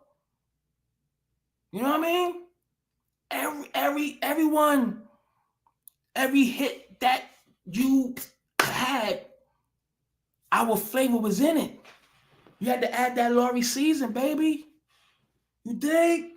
So Fat Joe, one more time, man. You deserve every boo.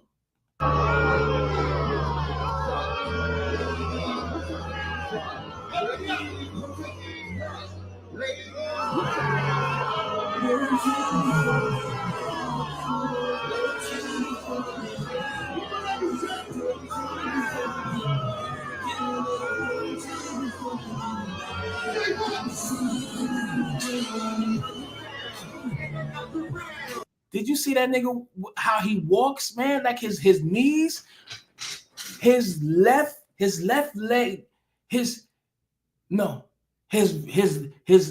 leg should be on his right leg, and his right leg should be on his left leg. It's like he was born with the opposite legs. I don't know. This shit is fucking lopsided, son. He got opposite legs. I don't even know if that even makes sense. But that's some other shit. But check this out, man. You know I had to take it back. And this is where shit, we gotta throw China Mac in the mix, because he was on Bootleg Kev talking about this, that, and the third, this, that, and the third, this, that, and the third. And I just hit him up on the show like, yo, let's do a debate. And I tried to get him to come on my platform. He was like, no, come on my platform, come on my Instagram, because he thought he was gonna control the narrative. And then he had his black friend to come in there. Yo, I swear to God, I was gonna literally like bite his head off, like verbally, because you doing some Captain Saver whole shit. And that black man was coming on there with like all aggressive, like somebody supposed to be scared because you're another black man, you being aggressive. What? Fuck you, nigga. Like, get the fuck up out of here. But anyway, check this shit out, goddammit. No. Hip hop is black culture, nigga. When you look in the mirror, what do you see? You see a Chinese man, right? You see a Chinese man, but when you speak, no. You need to listen. When you speak, the way you dress, your mannerisms and everything, that's a fucking black man coming out of you, bro. Nothing about you is Chinese but the way you look, nigga. That's black culture. Fuck is you talking about? What's the definition? What are you talking about? What is the definition? Ain't nothing about you Chinese but the way you look, nigga. Everything about you is me. Of culture. Everything about you is me, bro. What? And you ain't taking accountability. What I'm just saying is we have respect for everybody else's culture and know our rightful place and give respect. We let y'all niggas in and give y'all your comfortability. Y'all motherfuckers take advantage. And now you claiming it. Like, be a part of it. But know your place. Bro, what's the definition? Get the fuck out of this shit. He had me livid, son. Fuck China Mac. Yeah, his own people's canceling. Yeah, son. Yo, so he know he was hurt. He know he was hurt. Y'all asked to fight him and everything. He blocked me. Like, yo, let's do a celebrity fight. Everything, man. But I ain't gonna lie, I missed that crib. I was in over 116th Ave in Queens, St. Albans, Queens, man, right off of Farmers, man. Word up.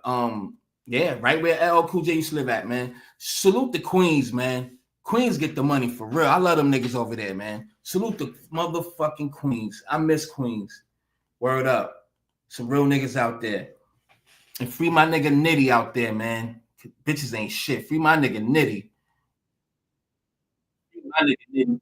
Real. Bitches got his crib ran in. Now he doing time, man. My nigga was getting money. Shout out to Nitty. Free Nitty, man. Fucking with the wrong bitch, she'll set you up exactly what she did. Set my boy up, have police run up in his trap spots, all that shit. Free Nitty. Salute the Nitty, man. Hollis nigga, too. Hollis Queens. Get the motherfucking money.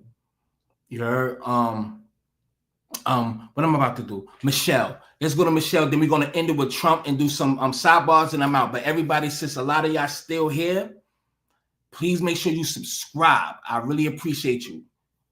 Evidently, you being entertained, which is a great thing. I love it. Just please make sure you subscribe if you haven't. And hit that motherfucking like button. God damn it, shit ain't going to hurt you. But let's go to this lady. Matter of fact, no. I'm gonna play the video. I'm gonna play the video on my platform. Give me a second. Yeah, because this is 28 minutes long. I'm not playing no damn 28 minutes. So give me 1 second. Let me just go to the edited version, and I added on the actual incident. So let me just pull that up. Give me 1 second, everybody. Give me 1 second. 1 second. Okay, hold on.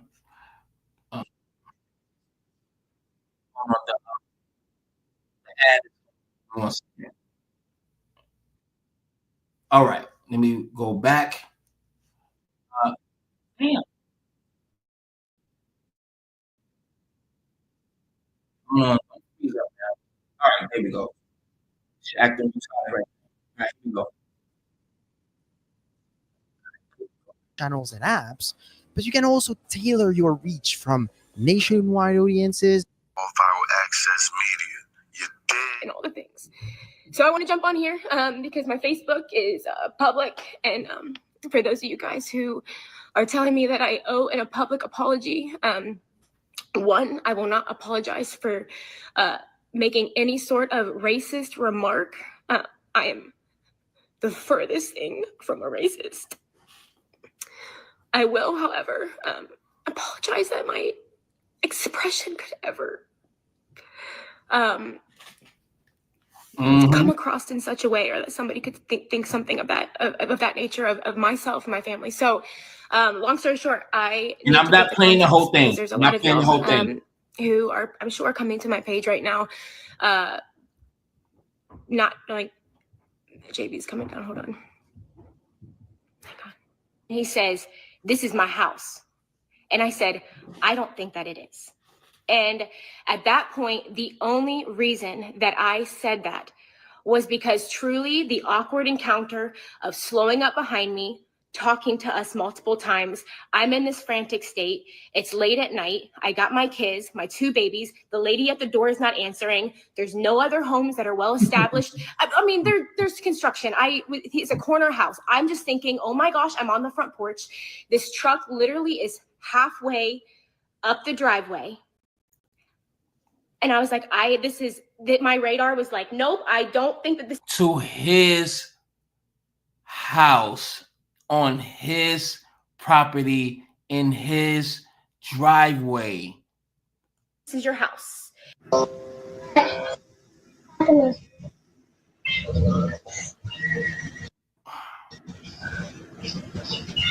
going on?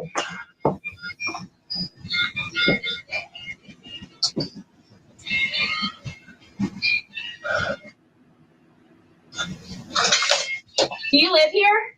You know what I'm noticing? Do the daughter have on any shoes? Is she barefooted? I'm just now noticing her feet, but let me see. Yeah. You do? Papa. No, she thinks she's. Yes. I don't believe that. What? I don't believe that. I'm sorry, I'm talking. Let me go back. My bad. You do? Papa. I don't believe that. What? I don't. Let me go back. I'm sorry, because I was talking. The mother got shoes on, but the daughter don't look like. It look like the daughter is just barefooted. But let me shut up. Yeah, she's barefooted. Do you live here? Yeah. You do? Papa. I don't believe that. What? I don't believe that. This lady was so much in danger. And he said, yeah. He didn't say, yeah, and charge you. This guy, just by listening, you could tell that he's probably getting up out of his car, getting his stuff together, like taking his stuff or whatever, like getting, you know how you just regularly like get out the car and you answering somebody and you comfortable, you getting ready to walk to your crib. If you was in danger, why this man didn't run and try to run and grab you if you was so much in danger? Like just. What are you doing? Rory, come on. Rory, come on. No shoes on.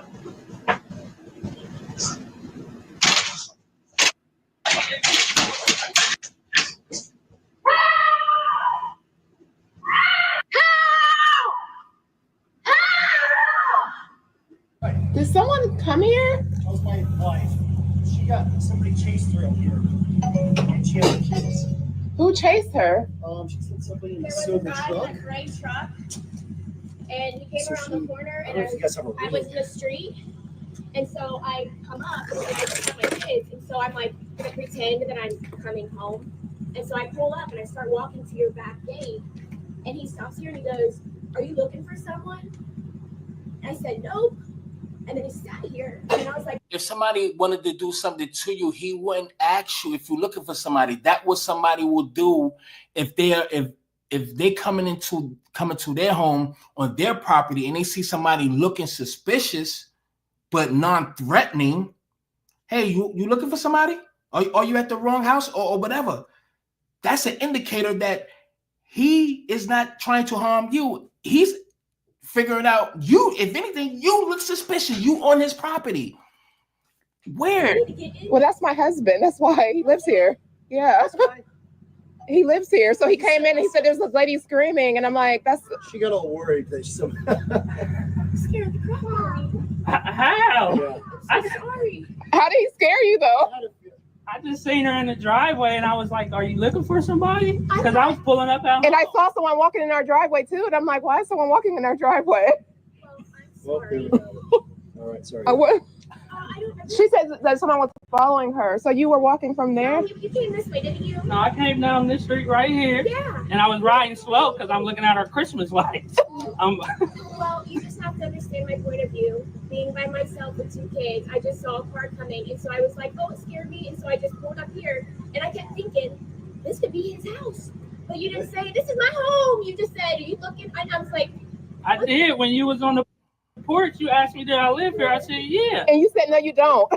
And you said, "I don't think you do." it was obviously you could tell that I was really. No accountability. No, none. Like I'm pulling in my. No accountability. I didn't. I'll play a little bit more of that. Think I live here. Are you ready to see your brand on TV? Your competitors will wish they had known about I don't want to Wiz Vibe. I don't really want to dwell on this. The reason why I'm playing is just to show that no accountability is taken, and for the simple fact you playing victim. When you was being a victimizer and a racial profiler, now you want to play victim. And listen to what she said at the beginning. People want me to apologize for my racist remarks. I am not going to apologize. That's the first things that came out of her mouth. Only thing she's doing because she has a workout fitness business, which I could show y'all. Y'all could go on TikTok. I seen her do her little workout with her people. I don't even care to show that bullshit anyway. But it's the point that why this is what we go through every day as black men. And then when we highlight this stuff, y'all go under, y'all want to shield your innate feeling about a person. You just said that you thought it was a white man. Okay, you thought it was a white man, but he was a black man. And after you find out it wasn't a creepy white man following you, it was a black man, and then he tell you this is his house, he lived here, and you chose not to believe him. Why? It's because he black. If he was white, well, you would have believed him, and you would have went on and said, "Oh, I'm sorry, okay," and went on your merry way. But you want to play victim, and this is the thing. And then you looking in the comment section on some of these videos with her on it. Some people would say, "Well, she made a mistake. Just move on." It's not a move on. If you grow up, black people. I'm not even going to play the rest of this. I'm not even going to play the rest of this. I'm not even going to do it. It's very dangerous. He could have got killed. He could have got murdered for that. And then those white crocodile tears. And there was no tears. It was not one tear drop anything. Stop playing victim all the time when you showing or being busted or the mirror holding up to you by showing your true thoughts on black people. That's it. I want to say some more, but I'm not even going to be harsh. Let me just say this. And even today, I want to say this. I'm not being racist at all. I'm just saying, as a lot of us in here that can agree, male and female, Our presence alone makes you feel uncomfortable, right, people? And we don't even, with respect, I'm going to say it for all of us. I'll take the heat. I'll take the heat. And I shouldn't take no heat. This is just pure honesty. We really don't care about your fucking presence, man. Oh my God. Let me be humble, because y'all know how animated I can be. Your presence is not important, man. We don't care about you standing there. I went through it actually today on the job. That's why I'm catching a flashback right now. Today, I'm not even looking at you, lady. Why you worried about? I be ready to say, something on my tongue. I had some M&Ms, peanut M&Ms. When you around, why do you think because you're white and you're there, everybody's just watching you and oh my God, like just worrying about you? Like you just this,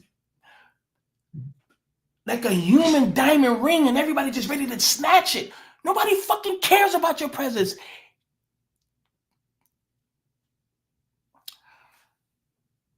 I'm trying to find the right word.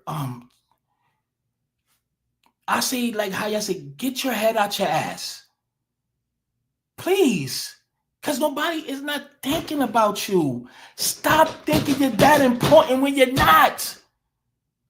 Get your food, purchase whatever you got to purchase, and get the fuck out of here and get in your car, go home. Because nobody ain't worried about you.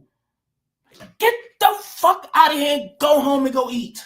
Or whatever you're going to do. The reason why I'm saying it like that, because y'all make me feel like I'm about to do something to you. You make me feel uncomfortable when I'm not even paying you no fucking mind. This is life experience. This is not what I'm looking at over the internet. This is pure everyday that I have to fucking live.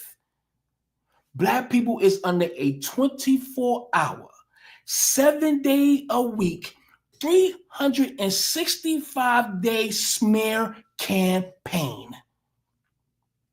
Do you understand? My cousin Scooby is in the chat. This is my motherfucking heart right here. We from Bensonhurst, Brooklyn. We've been going through that shit since the 80s. Nigga, the fucking Italians, we lived in Brooklyn. Nigga, the mob lived literally up the street. I told y'all, I showed y'all. Sammy the Bulls headquarters was literally by Avenue X train station. We never knew what the fuck that was because it's just old men back there. The gates had green stuff, the block, so you can't really see. The Italian niggas would come up like they used to come in the projects and everything and fight niggas. I'm gonna give you a brief story. Building 14. This is like 91, 92. I'm in front of my building. I no more than probably 10 or 11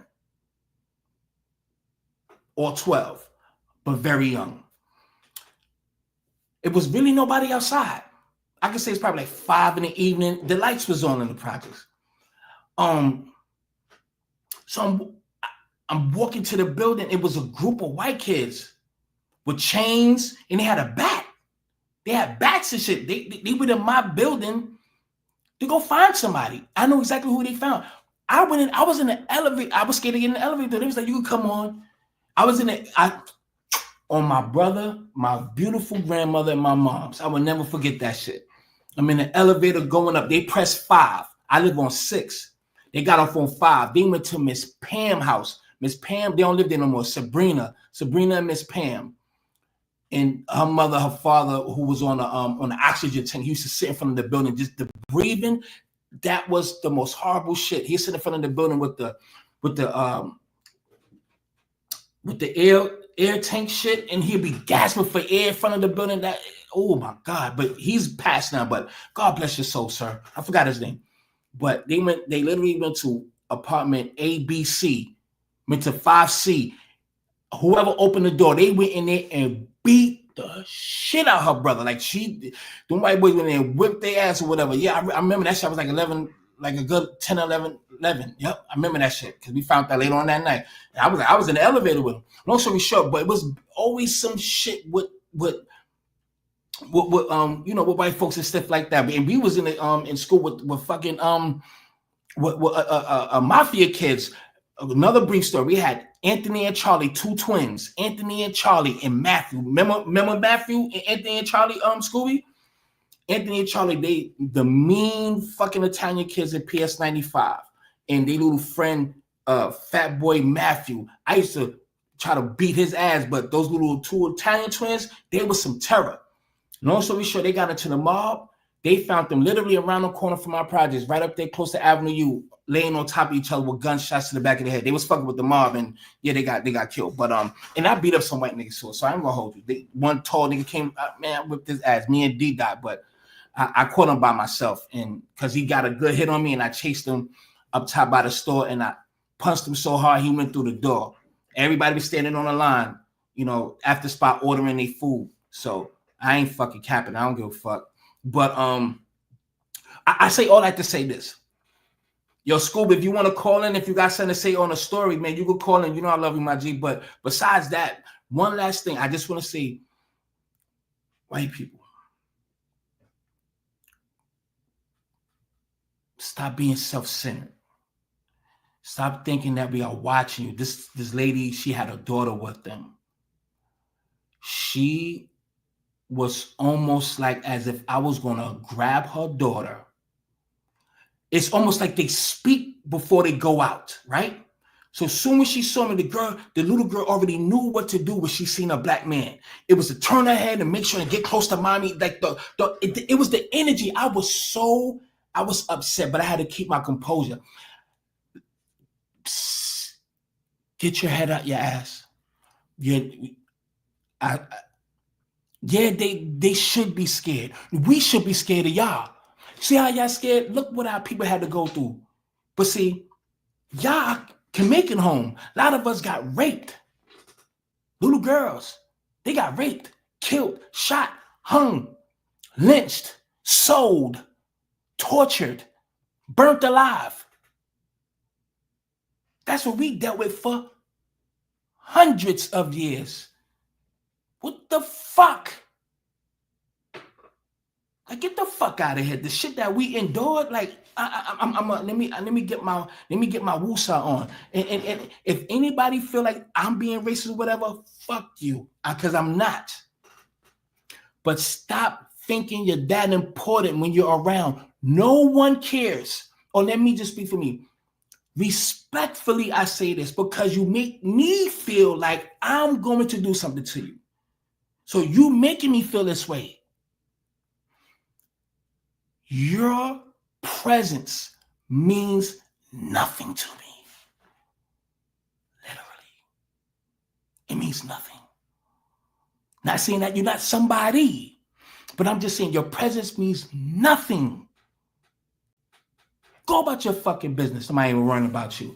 But let's continue because I'm like that shit. Yeah, and I know y'all understand how I feel because they treat you like this every time when you go outside, everywhere you at. I don't give a fuck about your presence. Get the fuck out of here. Nobody don't care about you, man. Like, for real. Hey, look, if y'all unsubscribe, that's fine. Fuck, that ain't gonna stop nothing. Anyway, let me get off this bitch because now I'm getting tight. Let's go to goddamn Donald Trump and get the fuck up out of here. Hopefully y'all understand. If not, I don't. Shut up, Mike. You talk too much. Let's go to Trump. Fuck out of here. I don't care about you. Come on now. I was trying to get in touch with this lady. Her daughter was found dead. She says, my daughter, Karen Renee Dunlap, 30 years old, was a social media influencer with a significant following, was found in an abandoned home on Francis Ave, deceased. She didn't do drugs. She was from Maryland and may have been following filming of baddies, a reality show. Her phone ID is missing. I hit her up to try to I left my number, I left my email, everything to get in touch with me. So, I'm trying, I want to get her story out as much as possible, even though it's out, but I'm like an interview and I can pass her on to somebody else to do an interview or recommend or whatever. So I wanted to help, but let's get right to it, man. Let's get right to it. So now President Trump, can y'all see? Just want to make sure y'all see. All right, we good. All right. Oh yeah, and I'm gonna end with this. I'm gonna end with something that needs to be said. Let me just X a lot of this stuff out now. All right, fuck China Mac. We got Michelle Bishop out of here. Get that out of here. Get that the fuck out of here. And that out of here. All right, we good.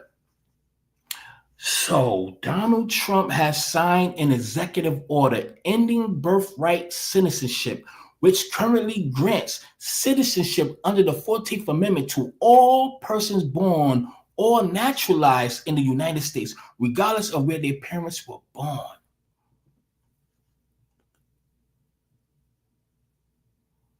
It's getting spooky. It's getting spooky out here. It's getting spooky. And let me tell you something. Do not do not harbor any people, because you know why? You're gonna get locked up. Don't be harboring a fugitive. Listen, I feel sorry. And I feel sorry for some, not all, because how y'all mistreated our people, man, they probably need us now more than ever. See what happens? This is not even the rubbing in your face. Because to have a better life, to live a better life is serious. And who wouldn't want that better life? So I would never try to throw this in your face or add insult to injury or insult to injury or whatever the case. I would never do that. But you see how karma is a motherfucker? You see how karma will come and slap your ass in the face? Yeah. And some said that we got, we next or some shit. We next what? Like, ain't nothing gonna happen. I am a full-blood citizen here. Fuck that. But it's almost a wrap for y'all, man. So they're gonna try to find a way to stay here or whatever. Look, America is big. North Carolina, a lot of these towns is vast. It's so much land. It's so much land as the eyes can see. So much land. You're gonna have to really look for them, because they probably gonna be leaving and going to probably living in the woods or in a forest, or by the creek. I don't know. Who knows? I really don't know. But Trump is not playing. He turning up. Man. I'm not even gonna make this anything to make somebody feel some kind of way or to try to hurt your feelings. But y'all see what happened with all that nigga. You niggas, you are slaves. We were never slaves. We came here to work, nigga. Okay, we came here to work and take all of your money. We don't care about you niggas. Okay? We don't want to go back to our land. This is our land. You know what I'm saying? So a lot of these people is shook. And it came at the wrong time. And I mean the wrong time, because the wrong time is because we delineating from y'all because of a lot of y'all. If y'all wasn't so fucked up individuals and taking the liberties that we died for you to enjoy, if you didn't take that for granted, we would have been fighting for yous. We would have been on the front lines. No, not my Hispanic brothers, not my Caribbean brothers, not my African brothers. No. And y'all know Black Americans would have been on the front line protesting like a motherfucker. Y'all know that, because that's what we do. And that's what we've been doing. You figure, deal me? We would have been on the front lines for you, but y'all got too arrogant. And guess what? Yes, Akata, all of that, Molenos and all that shit. Look, somebody was playing a song today from Vanilla Ice. Ice, ice, baby. Doom, doom, doom, doom, doom, doom, doom. That probably gonna be the theme song. They probably that's fucking insane. But see, you see what you get. Some of those Mexicans that came in at them town hall meetings, you nigga, you lazy. We showed you all the footage already. I'm not gonna be digging for that shit. All that shit is there. Making fun of us. Okay. Y'all better dig some underground tunnels, underground bunkers.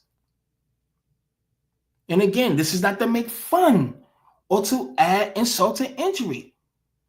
But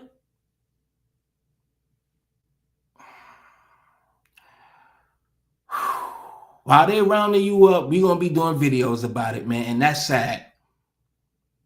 Whose fault is that? Y'all shitting on the only people that would have been on the front fucking lines for you. I got to blow it up. The only people that would have been on the front line for you niggas, y'all shitted on.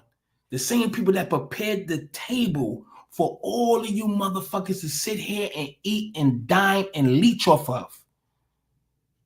The very same people you shitted on would have been the same people right now fighting to make sure y'all stay. But shit happens for a reason. So while you're scared, we're going to go food shopping and eat. Watch Netflix, chill, do the same old regular shit we been doing. And who fault is that? It's yours, nigga. Or papa. Or ese. And that's not our fault. See that? Let's continue. And it's not our fault. You know what I thought? I had a feeling, I don't know what the universe is telling me. But the universe is telling me that Fat Joe maybe is not going to happen. But the universe had told me with a vivid picture in my mind, a holographic picture in my mind, showed me that Fat Joe is going to come out and apologize. I don't know when, I don't know how soon or how far from now. The universe really showed me he's going to come online or go on his live and literally apologize for what he has done. But if he don't, it doesn't matter, go, because you're finished anyhow. So a non-apology or an apology is never going to work anymore. And I'm not going to lie, I am very happy this paradigm shift is here. It is needed. And I'm going to say this again before I get out of here. I'm going to play a little bit more of the Trump shit, and then I'm out. It's been here long enough.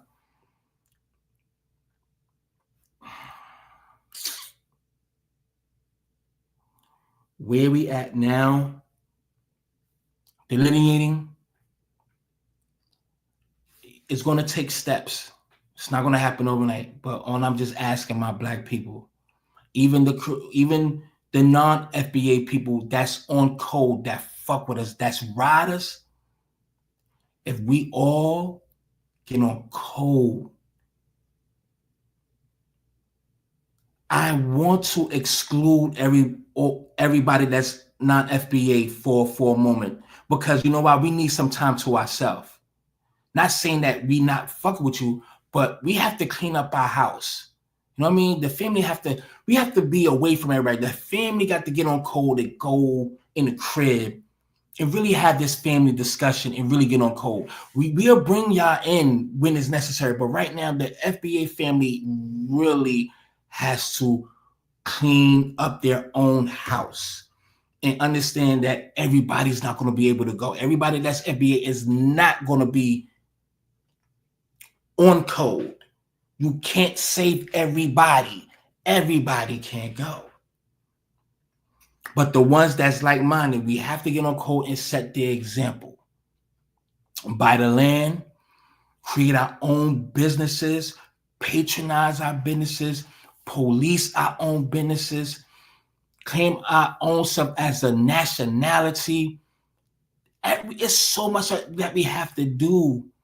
But once we get on code, it's going to change the world, man. Don't you get it?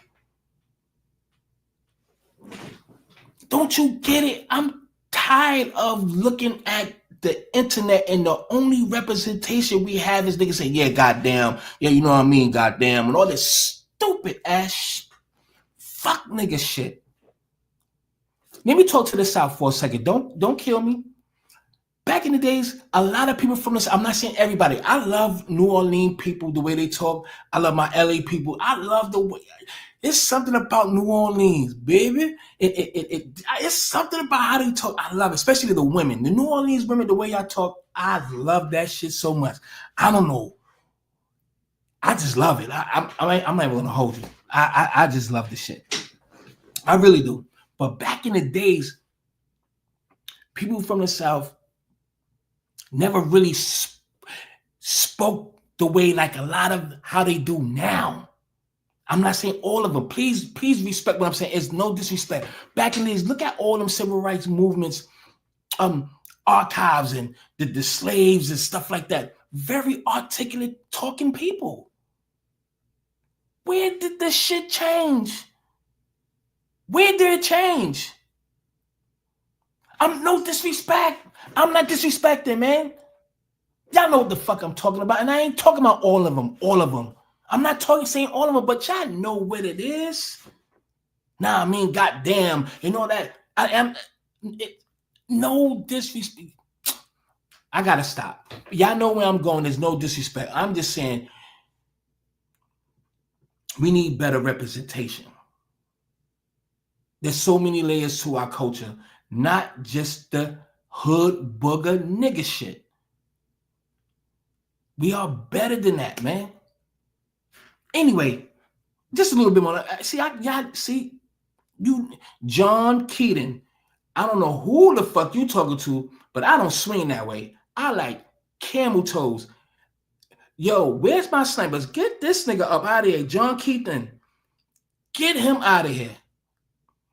What you want me to say? Thank you? Get your little sassy ass up out of here. Let me listen. Hold on. I should have been on point with this shit. But I got so much shit. I should have. What did you say, nigga? You keep talking, man, and you shut the fuck up, huh? You know what I mean? What's the? I think I deleted a lot of them. Oh yeah, this the look I really want to give you. Like, the fuck is up with you, homie? Like, get your funky ass up out of here. Get the fuck out of here, man. I like pussy, my nigga. Get your stank up. Get your ass out of here. Beautiful Kia, how you doing, beautiful? Applehead. Shout out to Kia Tompkins in the building and everybody else. Thank y'all for tuning in. But anyway, let's continue. God damn it. Get your little fruity ass up out of here. Shit. Much as I'm in heat, I want some pussy right now. Get your little sassy bone, fussy bitch ass out of here. Get out of here. Let's go to some more Trump, man. Hold on. But again, Trump signs executive order ending birthright citizens. Man, y'all in trouble. Let's go to the chat. No more anchor babies. You see that? Excellent news. Thank goodness y'all forgot and subject to the jurisdiction thereof. See that? Winning, MAGA, and executive order can't erase what's in the Constitution. The media has become one big pussy. Okay, Escobar. Actually, not true. Who knows? Illegal immigrants don't have the protection of the Constitution. The children can apply to come back alone when they are adults if they aren't disqualified, but their parents' illegal actions. Yeah. And those who did it illegally can literally probably be prosecuted or banned from coming over here, eating the children. And a lot of stuff in the Constitution is still not being upheld today in the court of law, in society, any fucking way. Anyway, let me put in Trump. because I seen some stuff up with excuse me, sorry about that, y'all. Sorry about that. With Mike Tyson and what's the name? Oh yeah, the Elon Musk. Yeah, that's crazy. The fucking what's the names? The Nazi salute. Yeah, I forgot all about that. Yeah, that right there. That right there is something. I wanna talk about that, but because yeah, I'll just leave that thought alone. Let's just look. Let's just look. Thank you everybody for still tuning in. I appreciate y'all. Y'all definitely holding on. If y'all enjoying yourself tonight, please press 1. Please press 1. Evidently y'all is. And thank you. But make sure y'all subscribe if you haven't, and make sure your ass share, and make sure y'all donate too. God damn. Arena where so many of Donald Trump's supporters have gone to watch the inauguration because they can't attend an outdoor inauguration because of the bitterly cold This is my first time really looking at this, y'all. They are So cheering the president. This is my first time really looking at all this. I was at work. I got off around close to 12 o'clock. So please don't kill me, because I'm kind of this is fresh eyes on this stuff. So what's this? 6 what's this? No. Yo, that dance, he been doing that shit since forever, son. This is son. Is this Donald Trump? Yo, his wife look like a hit, like a Russian hit lady. Que desempeñaré fielmente. I don't like this. Why is this in Spanish? Listen, man, respect to my Hispanics, but goddamn, I don't need no damn interpreter. Trump inauguration. I don't even know how to spell that shit. I ain't gonna. I ain't gonna put the D in there. Pause. Hold on. Inauguration. It's coming to me, but it. Hold on. I know the. Yeah. Shut up, man. Don't y'all could fuck y'all. Who is that? Oh yeah, the Kevin Powell. Oh, Kevin Powell. Yeah. Okay, that's the Freemasonry hand. Clan there. No, pretty much all of them, apart from Ivanka, Don, father, Len. You know, them signs is there for a reason, and they trying to play Snoop and them for getting that bag and Nelly for getting that bag. Man, get that fucking bag. What is it? He has set fire to himself. A man has emblazoned himself outside of the court. Oh, remember that. Hold on. What? Smokey Robinson. Oh, come on. Yo, hold on. What's Randall takes a presidential oath? He didn't even touch a cheek.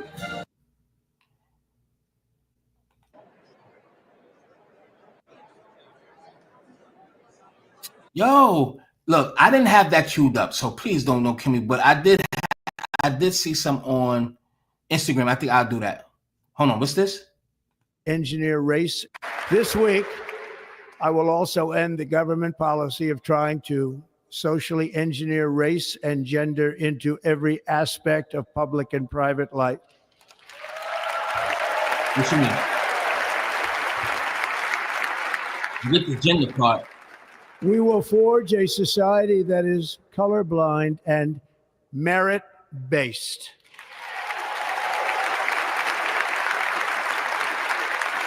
As of today, it will henceforth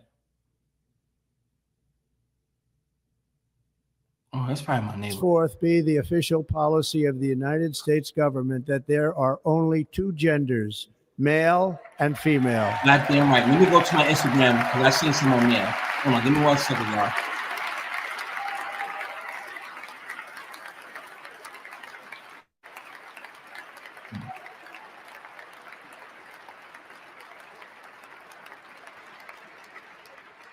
This week, Yeah. I will also end the government policy of trying to socially engineer race and gender into every aspect of public and private life. Yeah, hold on.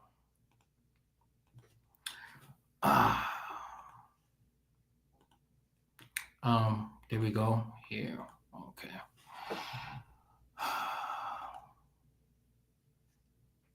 Thank you for making it happen.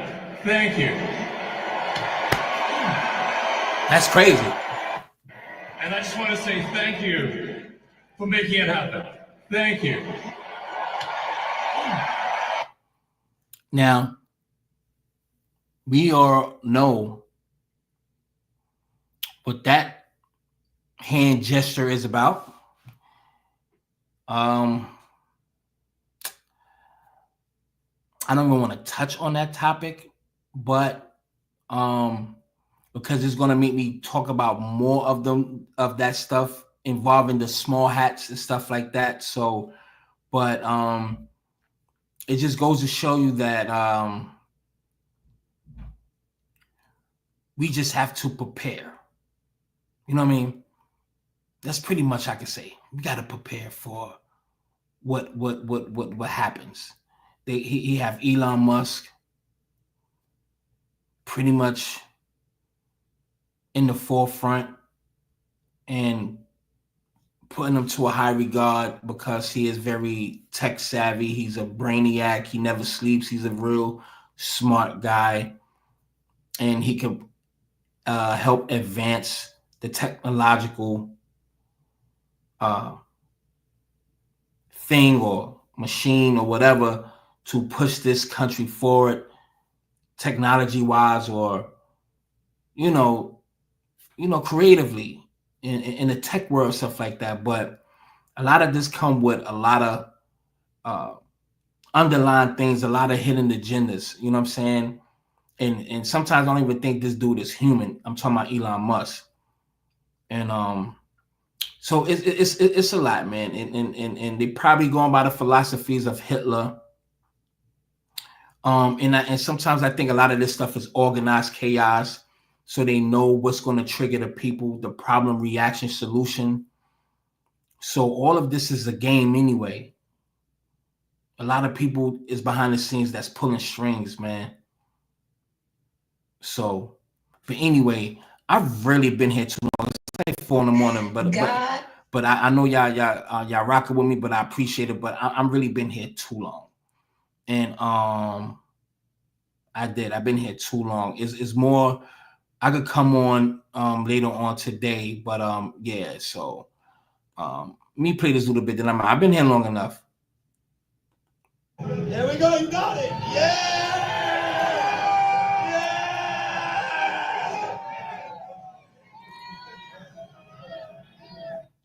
There we go. You got it. Yeah. All of that is I don't like it. Mike Tyson, you got to do better, bro. And I think they just using Mike as a fucking token, nigga, like a little puppy, like a little trophy. Look at Mike. You know what I'm saying? But get your money, Mike. But I'm not liking that kind of exposure. It's to use you. You're being used. Get your money and everything. I love them. But you're being used and you looking like a fucking puppy. You looking like a trained Rottweiler that's tamed. I'm not liking it. I'm gonna play this thing and I'm gonna end with a article, not even an article.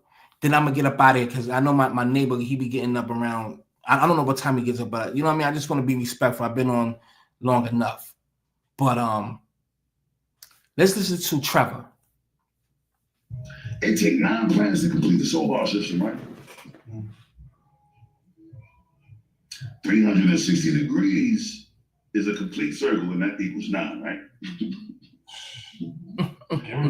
A square, even a square, perfect 4 corners is 90 degrees each. 90 times 4 is 360. 360 equals 9.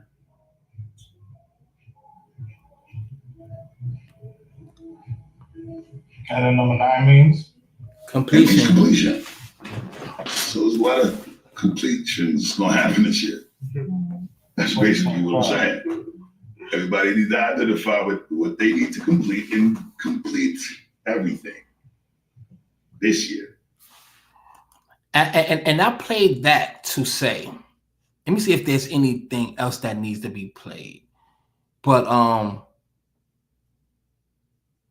I love listening to this girl. Like I need this. Like when she gives prayers every morning, I listen to her. And a lot of people. So real quick. I'm never gonna play that, but the real. I never really looked at her name. The realer infinite. I don't know, but yeah, man. Yeah, so I get my daily prayers from her and a couple of people right before my feet even touch the ground, even after or whatever. But yeah, prayer is always good, y'all. Make sure y'all pray, man. Make sure y'all pray. Always keep that shit in mind, family.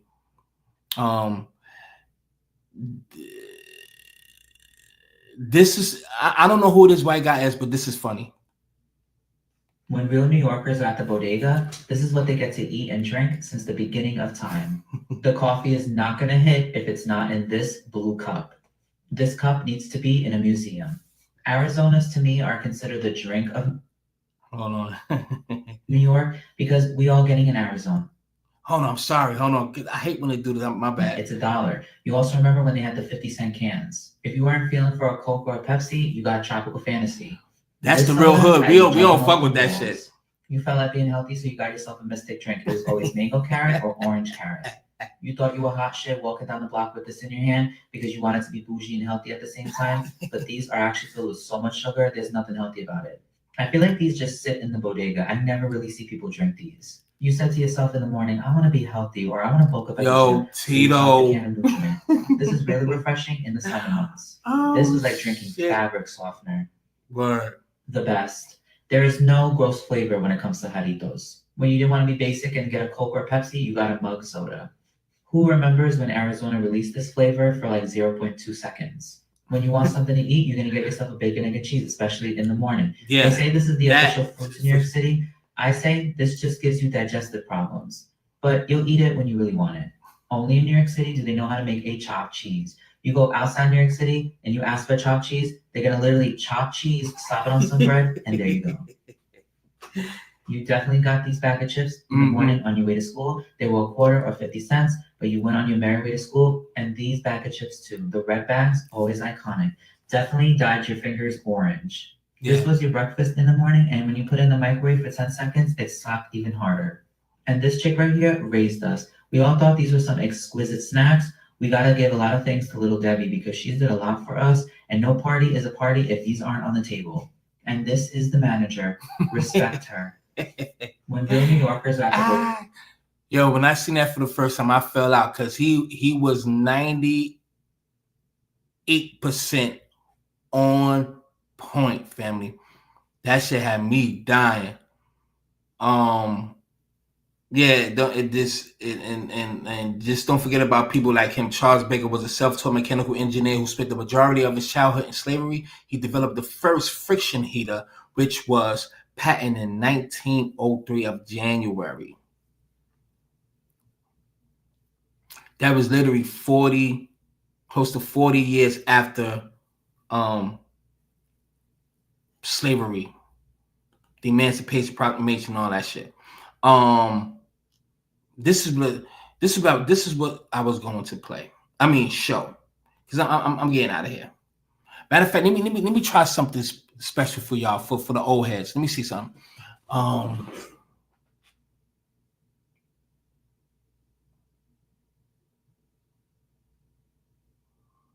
Damn.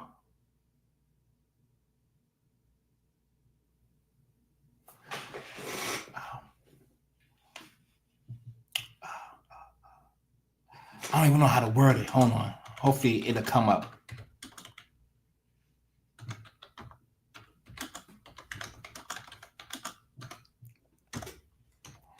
Why is it all caps?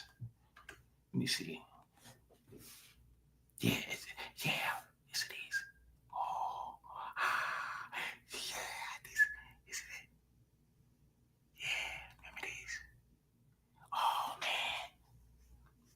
Just a quick flashback. This is just a quick ass flashback.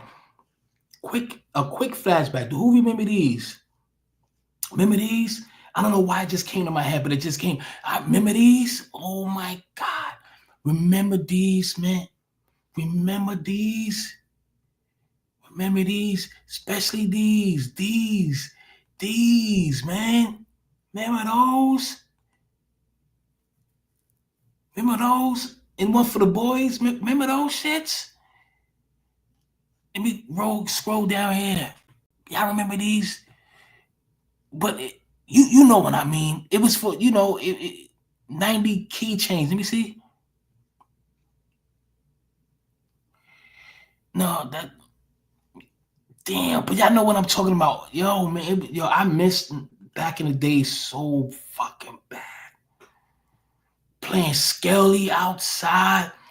Yo, back in the days, we were so much outside.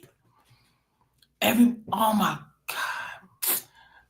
Nothing today beats back in the day. Nothing. Everybody was outside. It was like 1,000 people outside damn near every day. No cell phones, none of that fuck shit. Niggas had Nintendo, all that shit in the crib, but we was outside playing games. Skelly, hopscotch, manhunt, basketball, hide to go sneak and kiss, all types of shit. We were just outside with the ices.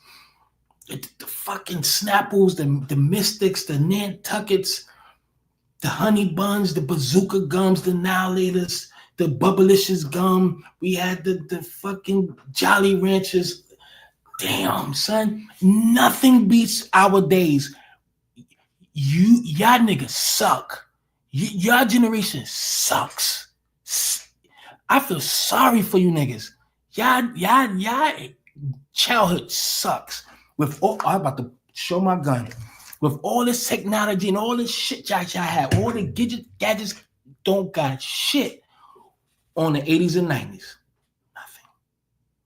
I miss it so much, man. I wish I could go back. Anyway, I'm going to end with this because I'm getting out of here now. I just want to end with this, family. Right here. Yeah, building clubhouses, playing marbles and jacks, all that shit, man. Simon Says, red light, green light, Coca Livio. Fuck, man. House parties. Man, if Scooby was in here, if you still in here, nigga, we got stories for days. We'll be here till 7 in the morning. Matter of fact, don't even come on, motherfucker. You know I love you. But let me get out of here because I'll be here forever. This is one of that I wanted to show y'all. Let me blow this up for y'all. Let me blow it up. Black inventors and their inventions. Now, this is nothing compared to everything else. Now, everybody else is Black American. You see that? Papers, the papyrus, Africans. Chess, Africans. Alphabet, Africans. Medicine, African. Civilization, we know that. Aeroplane propelling, James Adams. The rest, all of them is Black Americans, by the way. I was going to show something different, but I just like the way this plays out. But all of this, biscuit cutter, folding bed, coin changer, rotary engine, car coupler, letterbox, stainless steel patch, torpedo discharger, disposable syringe, home security system, corn planter, cotton planter, iron board, street sweepers, horse brittle bit, horseshoe, lawnmower, typewriter, train alarm, image converter, for radiation detector, peanut butter, paints and stains, lotions and soaps, automatic fishing reel, ice cream mold, printing press, envelope seal, laser fuse, pressure cooker, window cleaner, pencil sharpener, fire extinguisher, lock, shoe lasting machine, lubricators, rocket catapult, elevator, gas mask, traffic signal, hairbrush, heating furnace, airship, folding chair, hand stamp, fountain pen, dustpan, insect destroyer gun, baby buggy, sugar refinement, clothes dryer, cellular phone, excuse me, the cellular phone, and the bone. Shout out to the warlord, bounty motherfucking killer. Pressing combs, curtain rod, lawn sprinkler. I might as well continue the last of it.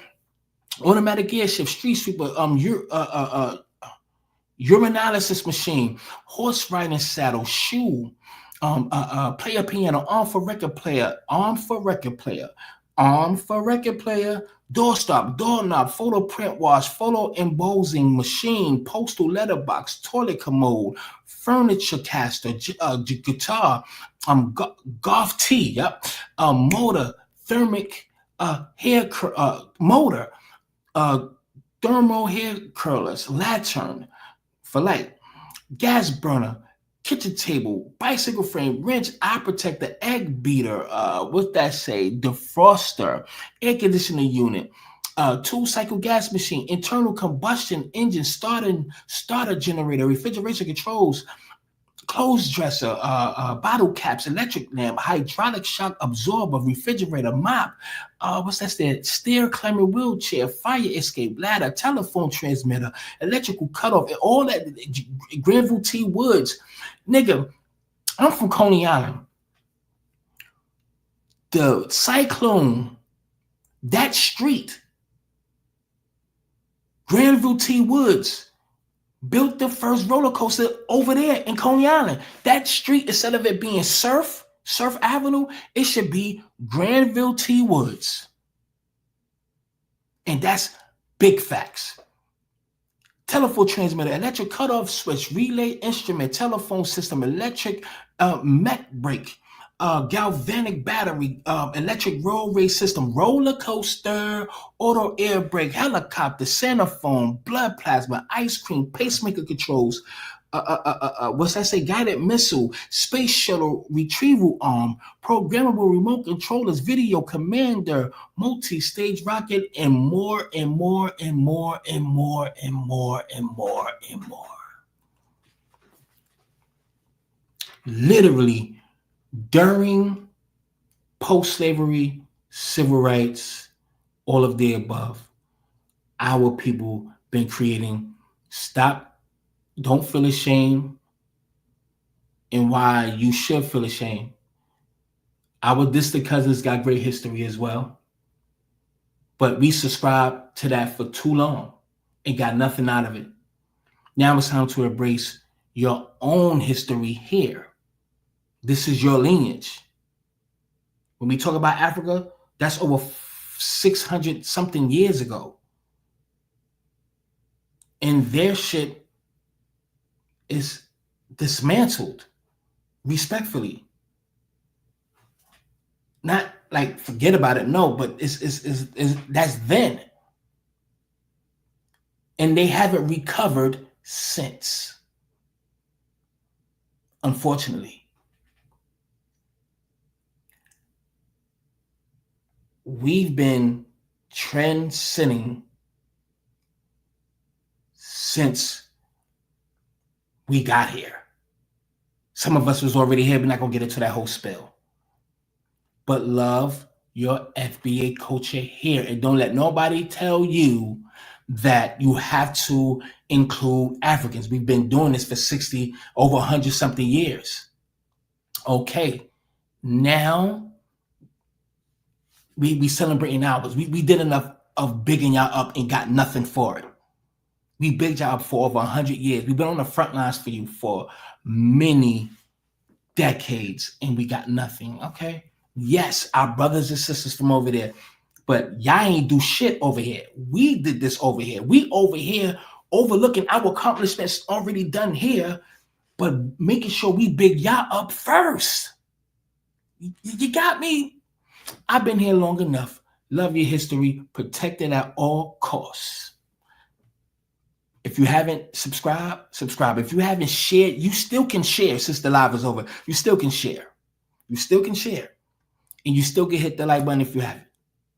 I appreciate y'all. Peace. Good morning.